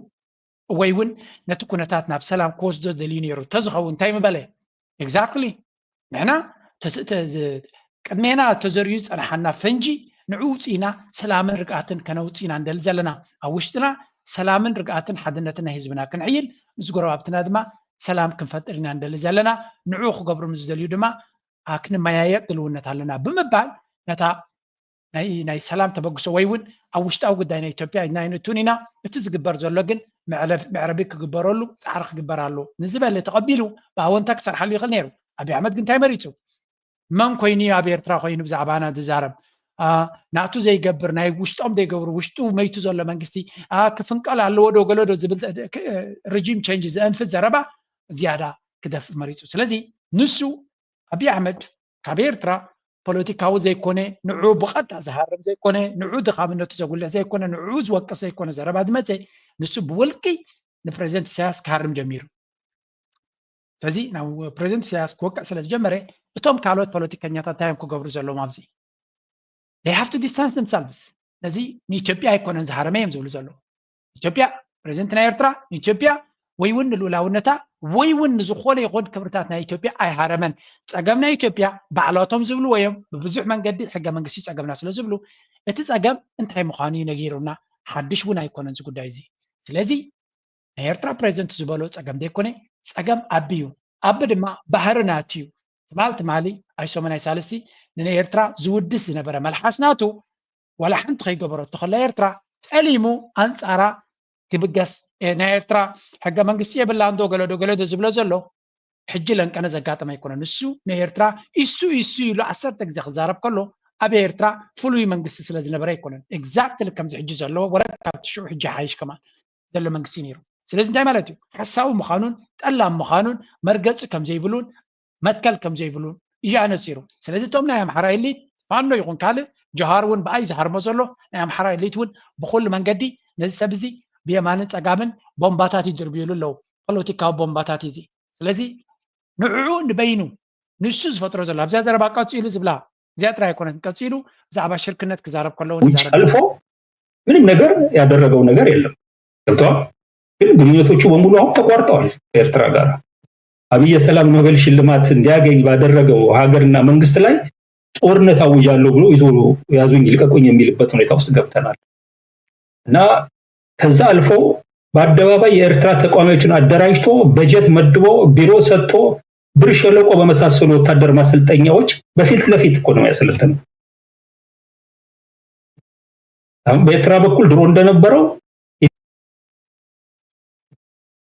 በኤርትራ በኩል ድሮ እንደነበረው ኢትዮጵያ ተቋሚ ቢሮ የከፈተ ኤርትራ ውስጥ ማሰልጠኛ ካምፕ ያለው የለም ሕጂ እቲ ኩነታት እንታይ ዝብል ዘሎ ኣብይ ኣሕመድ ብኣፉ ጥራይ ዘይኮነ ብተግባሩ ተቃዋምቲ ናይ ኤርትራ ኣብ ውሽጢ ኦፊስ ሂቡ ሳላት ተኻርዩ ፖለቲካዊ ኣካይዶም ንክገብሩ ኣንጻር ኤርትራ ጎስጓስ ንክገብሩ ብሚድያ ናቱ ይሕግዞም ኣሎ ፕላትፎርም ሂቦም ኣሎ ቤት ፅሕፈታት ይኸፍተሎም ኣሎ በንጻሩ ኤርትራ ክሳብ ሕጂ ንዝኾነ ይኹን ተቃዋሚ ኣካል ናይ ኢትዮጵያ ኦፊስ ኣይከፈተት ሎጂስቲክ ኣይሓገዘት ባይታ ኣይፈጠረት ገለመለ ኣብ ከምዚ ጉዳይ ድማ ቁፅሪ ሓደ ክኢላ ናቱ እንተሎ ሻዕብያ እዩ ኣይኖ ገሊኹም እታ ሻዕብያ ዘይትፈትዋ ኣለኹም ኣብዚ ግን ፍተዋ ንክጥቀመላ ሻዕብያ ማለት ብልሒ ናይቲ መንግስቲ ናይ ኤርትራ ተጉልሕ ዘረባ እያ ፀላእትና ሻዕብያ ዝብሉ ብልሒ ናይ ኤርትራ ንክነግሩ ኢሎም እዮም ከዳኸምዎ ስለ ዝደልዩ እዮም ሻዕብያ ግን ኤግዛክትሊ ነቲ መንግስቲ ናይ ኤርትራ ዘንፀባርቕ እዩ ናይ ህዝቢ ኣካል ናይ ህዝቢ ስለ ዝኾነ እንታይ ማለት እዩ ይፈልጥዎ እዮም እዚኦም ኣብኡ ስለ ዝነበሩ ኤርትራ ብዙሕ ነገር ክትገብር እናኻለት ንኢትዮጵያ ክሳብ ሕጂ ሸለል ኢላታ ዘላ እዚ ኸ እንታይ እዩ ኣብ ፖለቲካዊ ጉዳይ ናይ ኢትዮጵያ ኢዳ ክትእቱ ከምዘይ ደልያ ትነግር ዘላ which is good ተደልዮም ኣብ ውሽጢ ዓዶም ብዝገብርዎ ዘለዉ ምናልባት ኣብኡ ክትሕግዞም ትኽእል ኢኻ ብኤርትራ ግን ምናልባት ኣብዚ ደረጃ እዚ ኣይተበፅሐን ኣሎ ማለት ነገር ግን አብይ የሚሄድበትን ርቀት ተመልከት አሰልጥኖ ያወጣቸውን ወታደሮች ፊት ለፊት ጀነራሎቹን ጠርቶ ነው የሚያስመርቀው ከኡጋንዳና ከእንግሊዝ ሀገር የሄዱ ሁለት የኤርትራውያን አንቂዎች 6 ወር ከሚሰለጥነው ሰራዊት ጋር የፖለቲካ ትምህርት አስተማሪዎች አድርጎ ስማቸውንም እናውቀዋለን ፎቶአቸውም አለን በዛ ደረጃ ነው አብይ ይሄድበት ያለው የዲጂታል ሰራዊት ለራሱ እንደሚሰራ በኤርትራ መንግስት ላይ የሚሰራ የዲጂታል ሰራዊት ቦሌ አድራሻው ምናምን አለኝ እንዳለ ሙሉን ፎቅ ሰጥቷቸው በጀት መድቦላቸው የዲጂታል ስራ ይሰራል ሚሊኒየም አዳራሽ ውስጥ እንዲጨፍሩ ፈቅዶላቸዋል ያለው ሌላም ነገር ያደርጋል ያለው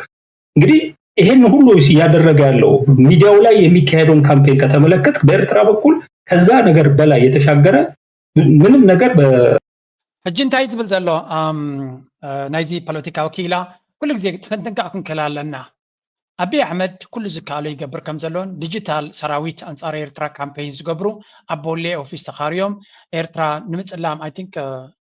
ምናልባት አቢ ዝኸፍሎም ከም ዝኾነ እኳ ንፈልጥ ዝፍለጡ ፕሮፓጋንዲስት ናትለዎ ቶም ኤርትራውያን ብኸመይ ይኽፈሉ ኣለዎ ክንፈልጥ ደስ ምበለና ምክንያቱ መን እዮም ቶም ከምኡ ዝገብሩ ዘለዉ ተተፈሊጦም እውን ፅቡቅ ኢነት ህዝቢ ብሓፈሻ አብይ አሕመድ ባጀት ኣውፅኡሉ ከም ዘሎ ነዚ ጉዳይ እዚ ኣብ ሰራዊት ብደረጃ ሰራዊት ይኹን ብደረጃ ዲጂታል ሰራዊት ይኹን ብኩሉ መንገዲ አንጻር ኤርትራ ይገብር ከም ዘሎን ኤርትራ ክሳብ ሕጂ ዝኾነ ነገር ትገብር የላ ናው ኣብዚ ጥንቃቐ ዘድልየና አብይ አሕመድ ይገብር ዶ ኣይገብርን ክገብር ከም ዝኽእል ኩሉ ርኢና ኣለና ድሮ እንታይ ዓይነት ባጀት ኣብቲ ሚድያ ይውፅእ ከም ዘሎ ንሪኦ ስለ ዘለና ንሳቶም ግን ንኤርትራ ይደፋፍዋ እዮም ዘሎ በቲ ዘረባ እዚ ኤርትራ ድማ ንፋኖ ክትሕግዝ ኣለዋ ወይ እውን ንኢትዮጵያ ነዞም ተቃወምቲ ክትሕግዝ ክትክእል ኣለዋ ስለዚ ፀላኢኻ ከምኡ ይገብረካ እንተሎ እስኻ ድማ ከምኡ ክትገብር ኣለካ እዚ ዓይነቱ ዘረባ እዩ ኣርጊመንት እዩ ዝጥቀም ዘሎ ሞስት ሰርተንሊ ኤርትራ ኣብ ገለ ነጥቢ ኣይትገብሮን እያ ኢልካ ክዝረብ ኣይክእልን እዩ ነዚ ነገራት እዚ ከም ኤርትራ ዝኽእሎ የለን ኩሉ ሰብ ዝሰማምዓሉ ነገር ተሎ ባዕሎም ህወሓት እውን ዝዛረብሉ ነገር ተሎ ዋላቲ ኣብ ዝተፈላለዩ መድረኻት ተዛረብሉ ሻዕብያ መንግስቲ ኤርትራ ብጣዕሚ ንኢትዮጵያ ዘዳኽም ሓይሊ ከም ዝሃነፀ ብናይ ኦሮሞ ሓይሊ ይኹን ብናይ ዓፋር ሓይሊ ይኹን ብናይ ሶማሊ ኦጋዴን ይኹን ብናይ ህወሓት ደምሂት ይኹን ብናይ ኣምሓራ ግንቦት ሸውዓተ ድን ኩላቶም ወታደራዊ ፈንጅታት ተኺሉሎም ከም ዝነበረ ስለዚ ሻዕብያ ከምዚ ነዊሕ ተመክሮ ከም ዘጥረየ እውን ዝፍለጥ እዩ ዓቕምኻ ከም ዘለዎ ወታደራዊ ዓቕሚ ንኽእል ዓቕሚ ከም ዘለዎ ኣብኡ ደረጃ ከኣቱ ይደልኒ ዘሎ ምክንያቱ እዚ ብዙሕ ፀጋታትን ክሳራታትን ዘስዕብ እዩ እና ኣም ሃፒ መንግስቲ ኤርትራ ከምኡ ደረጃ ደይምውዳቑ ነዚ ክገብርዎ ዝኽእሉ ምናልባት ግብፃውያን መፂኦም ኤርትራ ንሳቶም ይግበርዎ እቲ ጉዳይ እቲ ባጀት ሶም ይሸፍንዎ ክግበር ተኮይኑ ኤርትራ ግን ኣብዚ እዋን እዚ ኣብታ ሒዛቶ ዘላ መንገዲ ነዚ ዝገብሩ ዘለዉ ሻዕብያ ድማ ሓልዮት ናይ ኣቢ ዘለዎም ስለ ዘለዎም ኣይኮኑን ናይ ኣቢ ዓቕሚ ስለ ዝፈልጥዎ ዓቕሚ ክኸስሩ ይደልዩን እዮም ዘለዉ ናተይ ገምጋም እዚ ዓቕሞም ክኸስሩ ይደልዩን እዮም ባይ ዘ ወይ እንታይ እዮም ዝብሉ ዘለዉ እዚኣቶም ወላ ኣብቲ ገባሕሪ እውን ኣብዚኣ ተዛሪቡ ኣሎ ኣብቲ ገባሕሪ ንሕና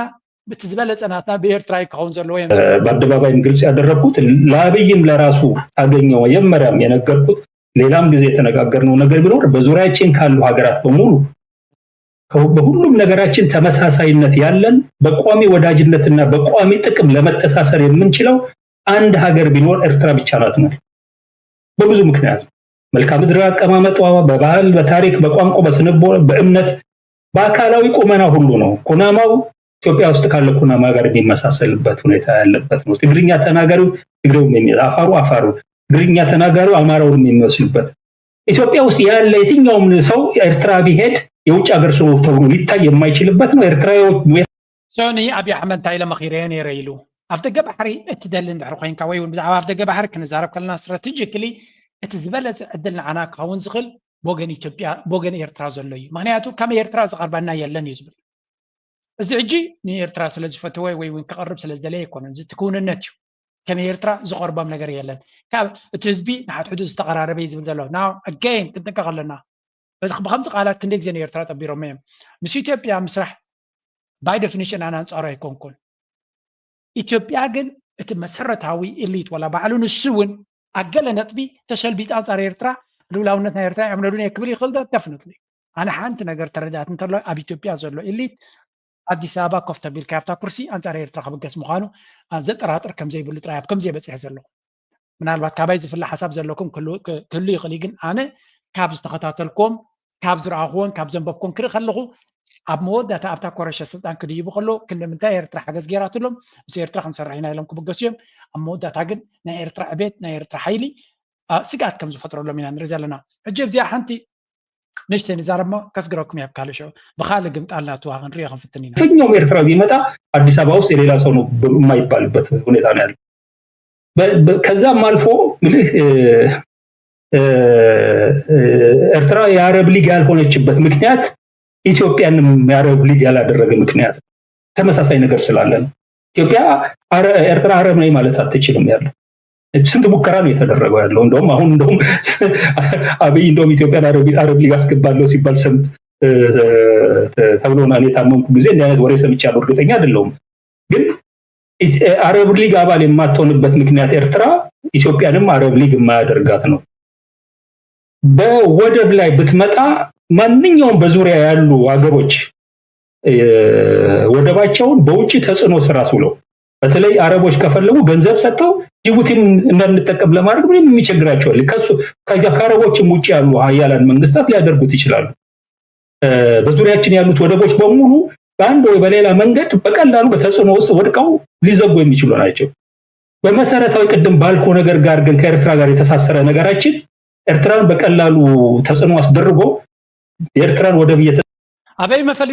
أبي مفليتكم ግን ያ again ተሐቅስ እንዲዩ እንታይ ዝብል ዘሎ በሐፈሻ ኤርትራ ንኢትዮጵያ ታዝቀረበት ሃገርያ ሽርክነት ንምግባር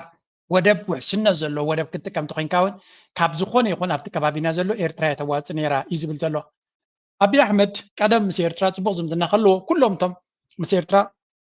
ዝምድና ጽቡቕ እዩ ዝብልዎ ዝነበሩ ሰባት ከም ዝረሓቑ ወይ ዝንገር ኣብዚ እዋን እዚ ንኤርትራ በላ ዝብሉ ጥራይ ኣብ ዝርዩ ከም ዘለዉ እዩ ዝንገር ፋይን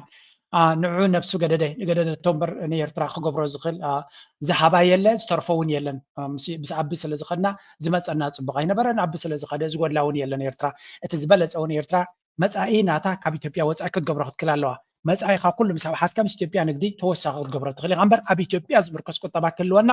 እቲ ዝዓበየ ስትራቴጂካዊ ናሽናል ሴኩሪቲ ናይ ኤርትራ ሓደጋ ክወርዶ ዝኽእል እዩ ሕጂ ንሱ ብናይ ናሽናል ሴኩሪቲ ሃገራዊ ድሕነት ክሪኦ ከሎ ኢሉ ዝኾነ ሃገር ንኢትዮጵያ ክርምስ ደሊ ብቐሊሉ ንጅቡቲ ብገንዘብ ክገዛ ክእል ኢሉ ንጅቡቲ ገንዘብ ተይብካያ ኣብ ደገ ባሕሩን ክዓፅውና ይኽእሉ እዮም ኢሉ በንጻሩ ኤርትራ ናይ ወፃኢ ሓይሊ ብቐሊሉ ክገዛ ዘይክእል ሃገር እያ ኢሉ ቬሪ ትሩ ኤርትራ ብዝኾነ ይኹን ሓይሊ ብቐሊሉ ክትግዛእ ትኽእል ሃገር ኣይኮነትን ክገዛ ዝኽእል እውን ሃገር ኣይረኣናን ክሳብ ሕጂ ማለት ነቲ ሻዕብያ ብገንዘቡ ገይሩ ኣንጻርና ክገብራ ዝኽእል የለን እዩ ስለዚ እቲ መንግስቲ ምስ ኤርትራ ዝሰርሕ ውፅኢት መሃለዎ ኣጋይን እቲ ዘረባ ጽቡቕ እዩ እሱ እውን ኣብ ስልጣን ተዝመፅኦ ምገበሮ ዳይገበሮን ግን ጥርጥር ኣለኒ ሞስት ላይክሊ ድማ ኤርትራ ልዑል ጥንቃቐ ክትገብር ኣለዋ ዋላ እውን ከምዚ ጽቡቕ ክመፀና ከሎ ብካልእ መንገዲ እዚ ሓደ መጥቃዕቲ ክኾን ከሎ ብካልእ ወገን ዝመፅእ ዘሎ መጥቃዕቲ ድማ እዚ ይመስል ኣብ መብዛሕትኡ ጉዳያት ክንሰማማዕ ከለና ኣብ ተግባር ግን መንግስቲ ኣንጻር ናይቲ ተሰማማዕናሉ ጉዳያት እዩ ዝፍጽም ነይሩ ነታ ሃገር ናብ ዲሞክራሲን ምስጋር ደጋጊሙ ዋላ ቃል እኳ ተኣተወ ዝወስዶም ዝነበረ ጭቡጣት ስጉምትታት ግን ሓድሽ ወልቀ መላኺ ስርዓት ናይ ምስራት ኣንፈት ከም ዘለዎ ዝሕብሩ እዮም ነይሮም ብመሰረቱ ነታ ሃገር ናብ ስርዓተ ዲሞክራሲን ምስጋር ናይ ቀንዲ ሰልፊ ስርዓት ብምድጋፍ ናይ ብዙሓት ሰልፍታት ስርዓት ምህናፅ ኣድላይ እኳ ተኾነ እናረኣናዮ ዝመፀና ግን ካብ ናይ ሓደ ሰልፊ ውልቀ መላኽነት ናብ ናይ ሓደ ውልቀ ሰብ ውልቀ መላኽነት ናይ ምስጋር ኣካይዳ እዩ ነይሩ ነቲ ነባር ሕብረ ብሔራዊ ፌደራላዊ ስርዓት ኣብ ክንዲ ዲሞክራሲያዊ በሓፈሻ ጆሃር መሓመድ ኣብታ መፅሓፉ ካብ ዝበለ እዩ ቀዲሖም ተርጉሞም ዘውፅዎ ኣብ ዩቱብ ኣሎ እንታይ ዝብል ዘሎ አብይ አሕመድ ናይ ቀደም ዝነበረ ኣገባብ መንግስቲ ናይ ኢትዮጵያ ናይ ውልቁ መንግስቲ ንጉስ ክኸውን ይኻፅር ዘሎ ዓቢ ቤተ መንግስቲ ሃኒፁ ኣሎ ስለዚ ፀገም ናይ ኢትዮጵያ ኣብ ትሕቲ ኣቢ መሊሱ ብኢሱ እምበር ዝተፈትሐ ነገር የለን መሊሱ ገዲዱ ኢትዮጵያ ክትወድቕ እያ ንብል እንድሕር ነርና ሕጂ እቲ ምውድቀት ብኣካል ከጋጥም ከም ዝኽእል ኮይኑ ኣሎ እናበለ እዩ ዝዛረብ ኦኬ ካልኦት ድማ ኣብቲ ከባቢና ዘለዎ ነዚ ይመስል ሕወሓት ደቅና ከጥፍዎም ከለው ካብ ገዛ ክጉድጉድዎም ከለው ወይ ከዓ ብፍቓዶም ትሕቲ ዕድመ ክኸዱ ከለው ኩሎም እዮም ተቐቢሎም ኣጥፊኦምዎም ደቅና ምስ ገበታ ትምህርቶም ንሕና ናይ ማንም ፓርቲ ደገፍቲ ኣይኮናን ሓቂ ዝሓዘ ክመርሕና እዩ ንምንታይ ካብ ቀበሌ ጀሚሩ እስካብ ወዲ 30 ብሙስና ተጨማሊቕኩም እዚ ብምሉእ ንኸይወፀኩም ግን ኣኸባይ ገበር ተተባሃለ ኣይግበር እናበልኩም ትሽፍንዎ ኣለኹም መላምን ደቅና ክንስእን ከለና ግን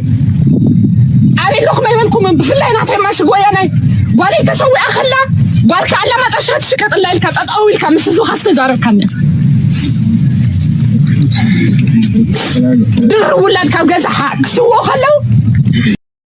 ለተስተመቀለ ውድብ ሕወሓት ዝተፈጠረ ህውከት ናብ ዕርቂ ክመጽእ ይከኣለ ብናይ ውሽጢ ሓይሊ ኾነ ብላዕለዎት ሓለፍቲ ንመራሕቲ ሕወሓት ክላዘቡ ገዛ ዓፅም እኳ ተጸንሑ ክሰመር ግን ኣይከኣለን ኣብይ ኣሕመድ ኮፍ ኣቢሉ ፍልልይኩም ፍትሒሉ እንትሰዶም መራሕቲ ሃይማኖት እውን ከይተረፈ ድማ መራሕቲ ሃይማኖት እውን ከይተረፈ ዘይምርድዳ ከም ትሪእዎም ዘለኹም እዚኦም ካ ተሓሸውየ ናቶም ህዝቢ ኣብ ምንታይ ደረጃ ወዲቑሎ ብዘየገድስ ተሓሸውየ ናቶም ኣብ ዝለዓለ ደረጃ በፂሑ ከም ዘሎ ኢና ንርኢ ዘለና It's a very sad, tragic event again. ولا حنت خبها لا يكلني وزحزن كنتاتيو نابنا إيرترا قصنا كنسجر كنفتني now. What's going on أبي إيرترا? The organizers of this conference to give or to shed light on the concept of federalism. And a lot of people think that for multinational countries, which is not democratic by its essence, it is connected to, in fact, a neo-colonial state, you could say. And they think that it is the contradiction among the people. It is different ones and a very difficult language crisis, nationalities problem, how to build a new nation and the new basis and so on. ፕሮፌሰር መሐመድ ሓዘን ሓደ ካብቶም ኣብቲ ኮንፈረንስ ናይ ኤርትራ ተሳቲፉ ዝነበረ እዩ ናይ ብሓቂ ፈታዊ ኤርትራን ኤርትራውያንን ልዑል ተመክሮ ዘለዎ ስኮላር እዩ ኣብ ቪድዮ ኣብ ኤርቲቪ ላትኩም ከይኩም ክትሪእዋ ትኽእሉ እንታይ እያ ትብል ብሕፅር ዝበለ ብዛዕባ ፌደራሊዝም ምሕደራ ኣገባብ ምሕደራ ፌደራሊዝም ሓደ ፔፐር ከም ዝቐረበን እቲ ንሱ ዝበሎ ዘረባ ድማ ብዙሕ ግዜ ስለሰማዕኳ ንፅሙቕ ኣቢለ ክነግር ፌደራሊዝም ኣበይናት ሃገራት እዩ ዘሎ ኮንሰፕት ናይ ምሕደራ ናይ ፌደራሊዝም ኣብ ኤውሮፓ ኣብ 4 ሃገራት ከም ዘሎ ይገሊጹ ቀዳማይ ኣብ ጀርመን ይገልጽ ኣብ ጀርመን ክገልጽ ከሎ ጀርመን እቲ ፌደራሊዝም ናይ ጀርመን ንኽቐውም 80 ክሳብ 100 ዓመት ከም ዝወሰደሉን እሱ ድማ ውፅኢት ናይተን ብዙሓት ዞባታት ኣብ ተዓዲ ዝነበራ ለነፍስ ወከፍ ቅሾት ዝነበረ ፊዳል ስቴትስ ኣብ ግዜ ፊዳሊዝም ማለት እዩ ንሳተን እቲ ቁጠባ ንዓበየ ምስ ከደ ኣብ መንጎአን ክሰርሓ ዘሎ ኩነታት ንከዋህዳ ብድልየት ናይተን ዝተፈላለዩ ሓይልታት ዝመፀ ኣብ መወዳእታ ድማ ተረዳድዮም ሓደ ፌደራል ሲስተም ከተኣታትው እዚ ኸ እንታይ እዩ እተን ዞባታት ኦልሬዲ ነፍሰን ዝኸኣላ ከም ሃገራት ኣክቲ ገብራ ስለ ዝነበራ ግን ንኣሹ ስለ ዝኾና ሓቢሮም ንኽሰርሑ ነዚ ንኽገብሩ ድማ ኩላቶም ሓደ ኮመን ላንጉጅ ኣለዎም ሓደ ቋንቋ ኣለዎም መበቆል እውን ሼር ገብሩ እዮም ስለዚ ብሙሉእ እቲ ስልጣን ናብቲ ቡንድስ ሬጊሩም ዝብልዎ ወይ ናይቲ ፌደራል መንግስቲ ክብዎ ይደልዩን እዮም ምክንያቱ ናፅነት ዘስተማቕሩ ስለ ዝኾኑ ግን ኣብ መንጎ ድማ ናይ ኩላቶም ድሌታት ተገራጫው ከይከውን ንኩሎም ኣማኺሉ ከመሓድር ዝኽእል ድማ መሪፆም ኢሉ ኣሜሪካ ልክዕ ስለምንታይ ኣሜሪካ ፌደራል ሲስተም ትጥቀም እንተኢልና ከምኡ እተን ዝተፈላለያ ስቴትስ መጀመርያ ከም ሃገራት እየን ዝነብራ ነይረን ሽዑ እየን ንሳተን እምበኣር ብሓደ ክንሰርሕ ኣለና ኣብ ዝብል መደምደምታ ምስ መፃ እምበኣር ኣብቲ ፌደራል መንግስቲ ንገብሮ ኣመን ሓያል ኮይኑ ንዓና ንኸይፀቕጠና ናፅነት ክህልወና ኣሎ እንተኾነ ንሕና ንሓትሕድና ጥራይ ክንገብር ድማ ክንሰማማዕ ስለ ዘይንኽእል ሓደ ኣብ ዋሽንግተን ዝመደበሩ መንግስቲ ንኩልና ዘማእከል ሕጊ ክገብር ኣለዎ ግን ንዓናኻ ክፀቕጠና ዘይብሉ ንሕና እውን ናፅነት ዘለና ትካላ ስቴትስ ክንከውን ኣለና ዝብል ኣመራር ዕላማ ነይርዎም ንኩሎም ፅላል ግን ሓደ ቋንቋ ኣለዎም ተመሳሳልነት ረምሓውን ነይርዎም ኣብ ጀርመን ክኸውን ከሎ ተመሳሳሊ ሓደ ቋንቋ ኣለዎም እቲ ኣከባቢ ናቶም ድማ ካብ ግራስሩት ካብ ላዕሊ ካብ ታሕቲ ዝመፀ ፌደራል ሲስተም ከም ዝኾነ ናብ ስዊስ ድማ ከም ቀንዲ ኣብነት ካብቲ ኩሉ ኣብነታት ፍልይ ዝበለት ሃገር ናይ ስዊስ እዩ ዘቕርብ ስዊስ ኣነ ስለ ዝቕመጥ ድማ ከምቲ ንሱ ዝብሎ ፅቡቅ ጌሩ ዝገልፆ ግን እንታይ ዝብል ኣብ ስዊስ ናይ ስዊስ ተን ካንቶንስ ዝበሃላተን ስቴትስ ንብለን ማለት እዩ ታሪኻዊ ከም ሃገር ኣይነበራን ሓደክ ነፍሱ ዝኸኣለ ምሕደራይ ነይርዎ ስለዚ ንኣብነት ኣነ ዝቕመጠሉ ካንቶን ዝበሃል ባዝል ማለት እዩ ገለ ካብቶም ደንጉ እዮም ወላ እኳ ስዊስ ኣብ 1250 ኣቢሉ ዝቆመ እንተኾነ ተቐዳማይ ስዊስ ኣብ 400 ኣብ 500 ድሕሪ 100 ድዩ 200 ዓመት እዩ ባዝል ዝበሃል ናብቲ ፌደራል ጋቨርንመንት ናይ ስዊስ ጆይን ገይሩ ስለዚ እንታይ ማለት እዩ ከምዚ ኣብ ሓደ ግዜ ሃገር ዝቆመ ይኮነን እዩ ዝብል እቲ ፌደራሊዝም ዝበሃል ቀስ እናበለ ዝማዕበለ ስለ ዝኾነ ሓፍ ኣቢልካ ኣምፂኻ ናብ ኣፍሪቃ ክትእትዎ ከለኻ ኣይሰርሕን እዩ ነዚኣ እዩ ንክገልፅ ኢሉ እቲ ፌደራል ሲስተም ሕማቕ ሲስተም ስለ ዝኾነ ዘይኮነ ብመሰረቱ ታሪኻዊ ኣመፃፅኣ ዘለዎ ሲስተም እዩ ነዚ ዘይተገንዘበ ሃገራት ሓፍ ኣቢሎም ብኤውሮጳ ዝተፃሕፈ ቅዋም ኣሜሪካን ባዕላቶም ኣዳልዮም ዝሃብዎ ቅዋም ተጠቒምካ ፌደራል ሲስተም እመኻ ኣብ ብሄራትን ቋንቋን ዘተኮረ መንግስቲ ክትሃንፅ ተፈቲንካ መብዛሕትኡ ግዜ ሓንቲ ቃል ኣላቶ ኣብ ድሕሪ እንታይ ዝብል ንሓደ ሕማም ዘይግብኦ መድሃኒት ተሂብካዮ ክትቀትሎ ጥራይካ ትኽእል ስለዚ መድሃኒት ዘይግብኦ መድሃኒት ካብ ምሃብ ዘይምሃብ ከም ዝምረፅ ስለዚ እቲ ፌደራል ሲስተም ድማ ኣብ ዝግብኦ ቦታ ጥራይ ክሰርሕ ዝኽእል ናበለ እዩ ኮንክሉዥና ክትገብር ንውሕ ዝበለት እያ ብዕፅር ዝበለ ክፀምካ So the external hegemonist force, they have solution for that. And one of the solution is, which they export to this type of countries by drafting a constitution called federalism. And my lecture is federalism is not an aspirin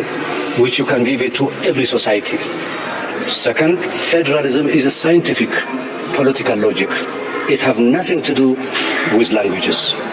Second, federalism is a process of centralization. And I tried to explain.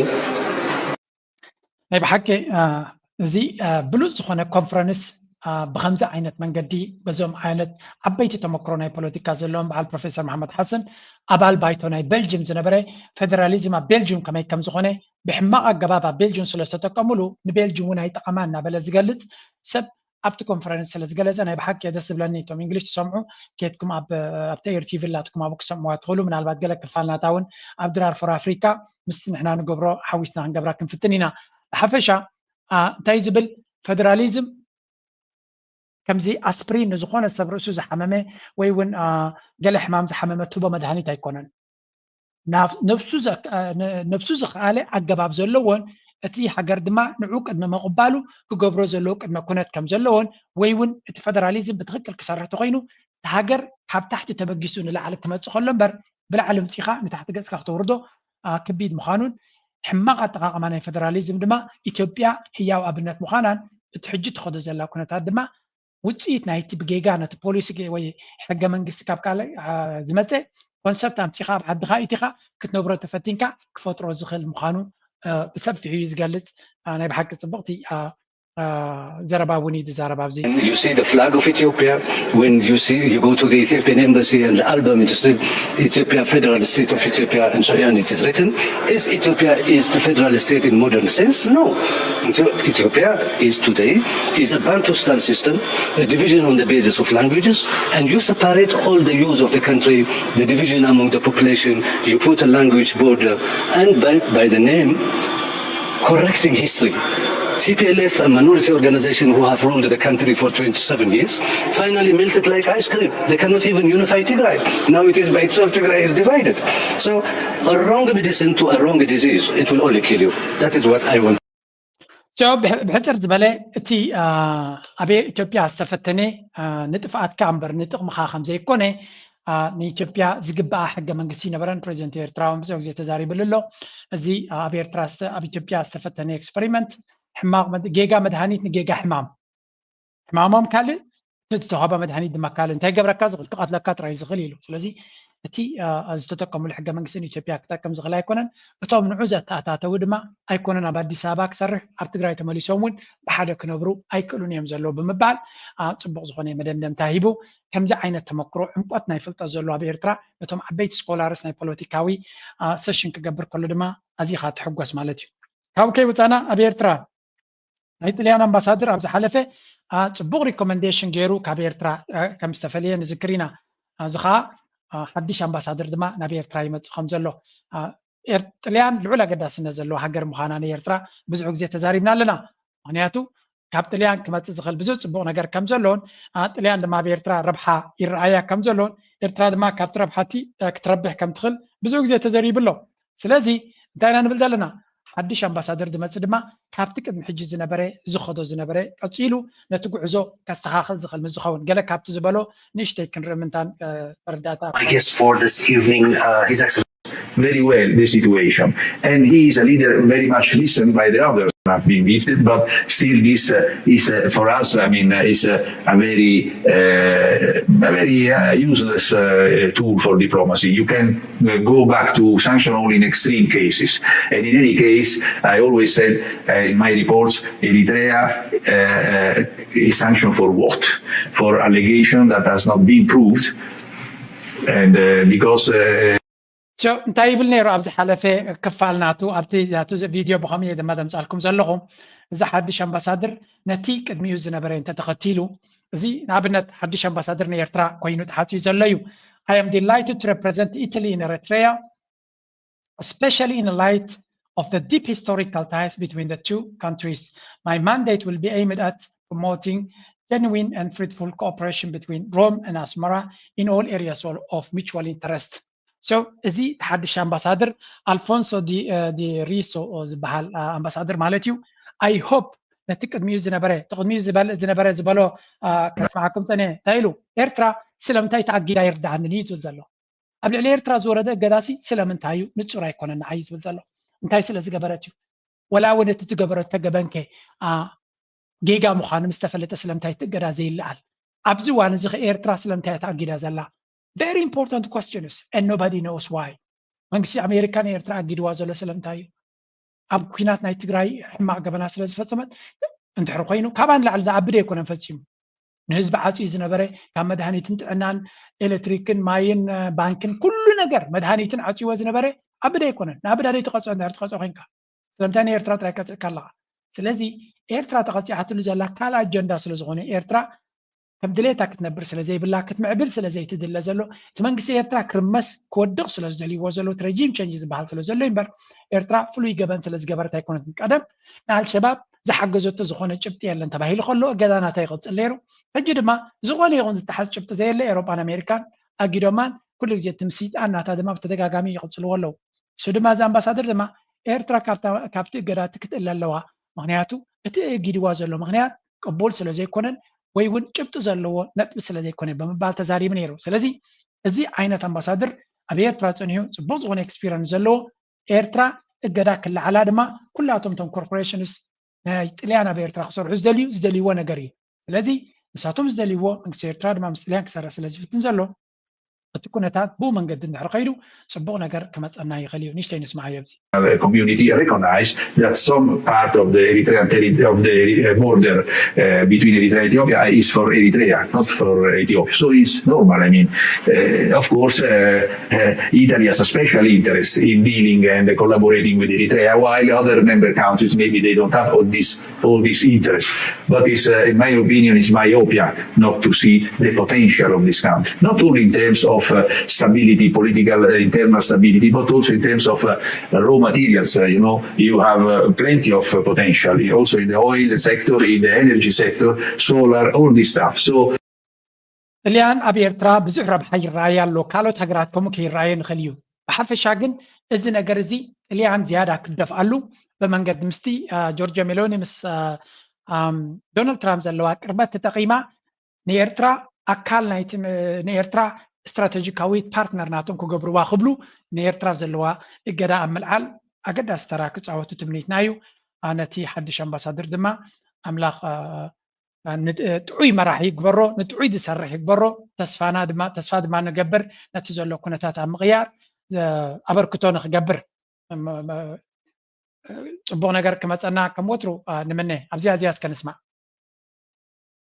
Consider have decreased days rate from mothers and neonates, newborns. So it's a maternal health and newborn health improvisation. So what we said is, instead of remaining only with high level or high quality doctors, we tried to train doctors at a lower level, not specialists, on midwives, skills that used to be only done by high level care providers. So what we did was, instead of relying on one specialist, you rely on 100 general practitioners. ኤርትራ ፍሉይ ታሪክ ከም ዘለዋ ይዝነገር እዚ ዶክተር ፍሉይ ታሪክ ኣብ ብዙሓት ዓለማት ደኳትር ዝኾኑ ወይ እውን እቲ ሃየር ኬር ዝህቡ ዝበሃሉ ብዙሕ ትምህርቲ ዝወሰዱ ኣብ ደገ ዝሰልጠኑ ገለ እዮም ንሕና ግን ኢሉ ውሑዳት ዓበይቲ ደኳትር እንተለና ኮይና ነቲ ብተግባር ክግበር ዝኽእል ስራሕ ነቶም ወላ ትሑት ደረጃ ትምህርቲ ዘለዎም ነርሳት ዲገለመለ ኤግዛክትሊ እንታይ ክገብሩ ከም ዘለዎም ብምሕጋዝ ኣብ ኤርትራ ደቂ ኣንስትዮ ኣብ ክወልዳሉ ዝኽእላ ወይ እውን ህፃናት ኣብ ዝውለድሉ ፅቡቅ ክንክን ክረኽብሉ ዝኽእሉ ኣብ ኩሉ ወገናት ናይ ኤርትራ ደኳትር ወይ እውን ስፔሻሊስትስ ኣሰልጢና ብምኻድ ኣብ ዓለም ዘየለ ፍሉይ ዝኾነ ውፅኢት ከነምፅእ ክኢልና ህፃናት ክውለዱ ከለዉ ዝግድኡ ድማ ብመንፅር ብዓለም ደረጃ ዝወሓደ ከም ዝህልዋ ኤርትራ ጌርና እዚ ተመክሮ እዚ ድማ ዓለም ክትፈልጦ ይግባእ ኤርትራ ካብ ሰውራ ጀሚራ ኩሉ ግዜ ፍሉይ ኣገባብ ከም ትኽተልን በቲ ዘለዋ ፀጋታት ፕራክቲካል ዝኾነ ኣሰራርሓን ውፅኢታዊ ዝኾነን ተግባራዊ ዝኾነ ስራሕ ከም ዝኽተሉን ኣብ ሰውራ እቶም ደኳትር ብዙሕ ፕሮሲጀርስ ይፍፅሙ ከም ዝነበሩ ከም ዝንገር ሕጂ እውን ኣብቲ ሕክምናታት ናይ ኤርትራ ምናልባት ኣብ ደገ ዝሰልጠኑ ደኳትር ዘይኮኑ በቶም ኣብ ደገ ተማሂሮም ዝመፁ ወይ እውን ትምህርቲ ዘለዎም ጭቡጥ ዝኾነ ስራሕ ክሰርሑ ዝኽእሉ ነርሳትን ካልኦት ክኢላታትን ብምፍራይ ነቲ ናይ ጥዕና ናይ ኤርትራ ዓብ ኣስተዋፅኦ ከም ዝህልዎም ከም ዝገበረ እዩ ዝዛረብ ናይ ብሓቂ ደስ ዘብል ድማ እዩ ሓሙሽተን ርሑስ ዓውደ ዓመት ትግበረልና ንኩሉ ንህዝቢ ኤርትራ ሓይልታት ምክልኻልን ንኩሉ ህዝቢ ኤርትራ ከዓ ርሑስ ሓድሽ ዓመት ትግበረልና ክብል ይደሊ ብፍላይ ምክልኻል ሓይልታት ኤርትራ ኣብ ዶባትን ኣብ ሰፊሕ መሬት ኤርትራ ትሕሉ ዘለካ ጅግና ሓይልታት ምክልኻል ኤርትራ ዮሃና ዝሓድሽ ዓመት ትብለና ሓይልታት ምክልኻል ኤርትራ حزب إيرترا زبان متحجز نزلق لمعات بالزبل كما بربعة تري أبس مراس تخفته أهجراوي وعلى مصنعات إيرترا كل تشحن أسرنا حمشتن لوميش الدش تري أماسي وبعو التزازيمه منستر قدات وصايات عثمان صالح حبزز معه معصو مدري زي نوزحات عودتات نبحد مدرخ زمس أهجراو وعلى عود كوينو كزازم نسعتون زبركتون بمسجان زغربة ورقاقتن زتخايدة كتعن نتي إيرترا باستراتيجيكاوي جغرافياوي أقاممتان أب سماوي قطبة حرشة عدنان كالإنزلوا زيت تنكفت أقاتاتن نسوز فترة صفيح عدلاتن زوبلح من بارو قليسو منستر عثمان متوسقي أتو على إيرترا كابنوي حاتيزا كسر حلوز أنحث أب متكلات الأولونتن حبراوي ربحان استسرته زباوز أمدون ممكات حبراوي بالدوتاتن زدرع كم زخونون أنسيرو أسنا دايت كوميتي أبزغ ربطو صمق صبصاب تي أكاديميوي مدرخ أبو عساسة تشعة تيماتات استخفافلو نهاجراوي زباون أهجراون قدات زنصبارغو مصنعة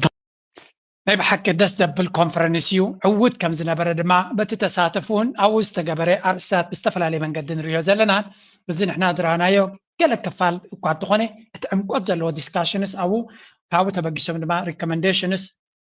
بتمنقص دما بزلا على درجة ناي ديليجيشنس منستري حبريتا كافيتو منستر قطبا كله منستراتات نايتي عبيت بوليتيكانياتات ناي يقدر في نايت منقسي بساتيفو منيرم أما ودت هذا كالاي بمنستري بدايته زينا إيرترا أتو عثمان صالح كم استزازمن رلا ناس لازم منقسي إيرترا بقربا كم تساتفون نتكونتات كم استخطاتلون النازري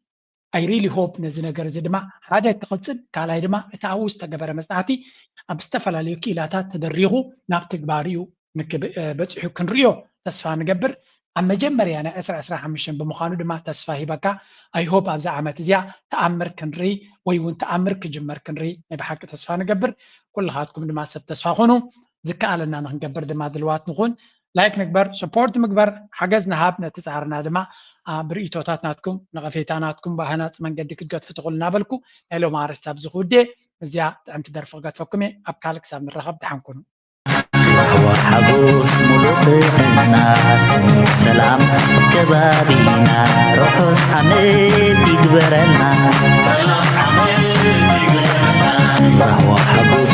ملوك الناس فقري سلام كلنا روحوس حميد يقبرنا وحبوس ملوك الناس سلام كبابينا روحوس حميد يخوننا سلام حميد يخوننا رهوة حبوس أبقزنا سلام سنيت أبزبنا أسالتو طاب سرحنا نايم حبالي بلتقنا يقبرنا عدش حمد نربحنا يقبرنا عدش حمد نربحنا رهوة حبوس ملوطنا فغري سلام ميت كلنا روحوس عميد يقبرنا رهوة حبوس ملوطنا سلام كبابينا روحوس عميد يقبرنا سلام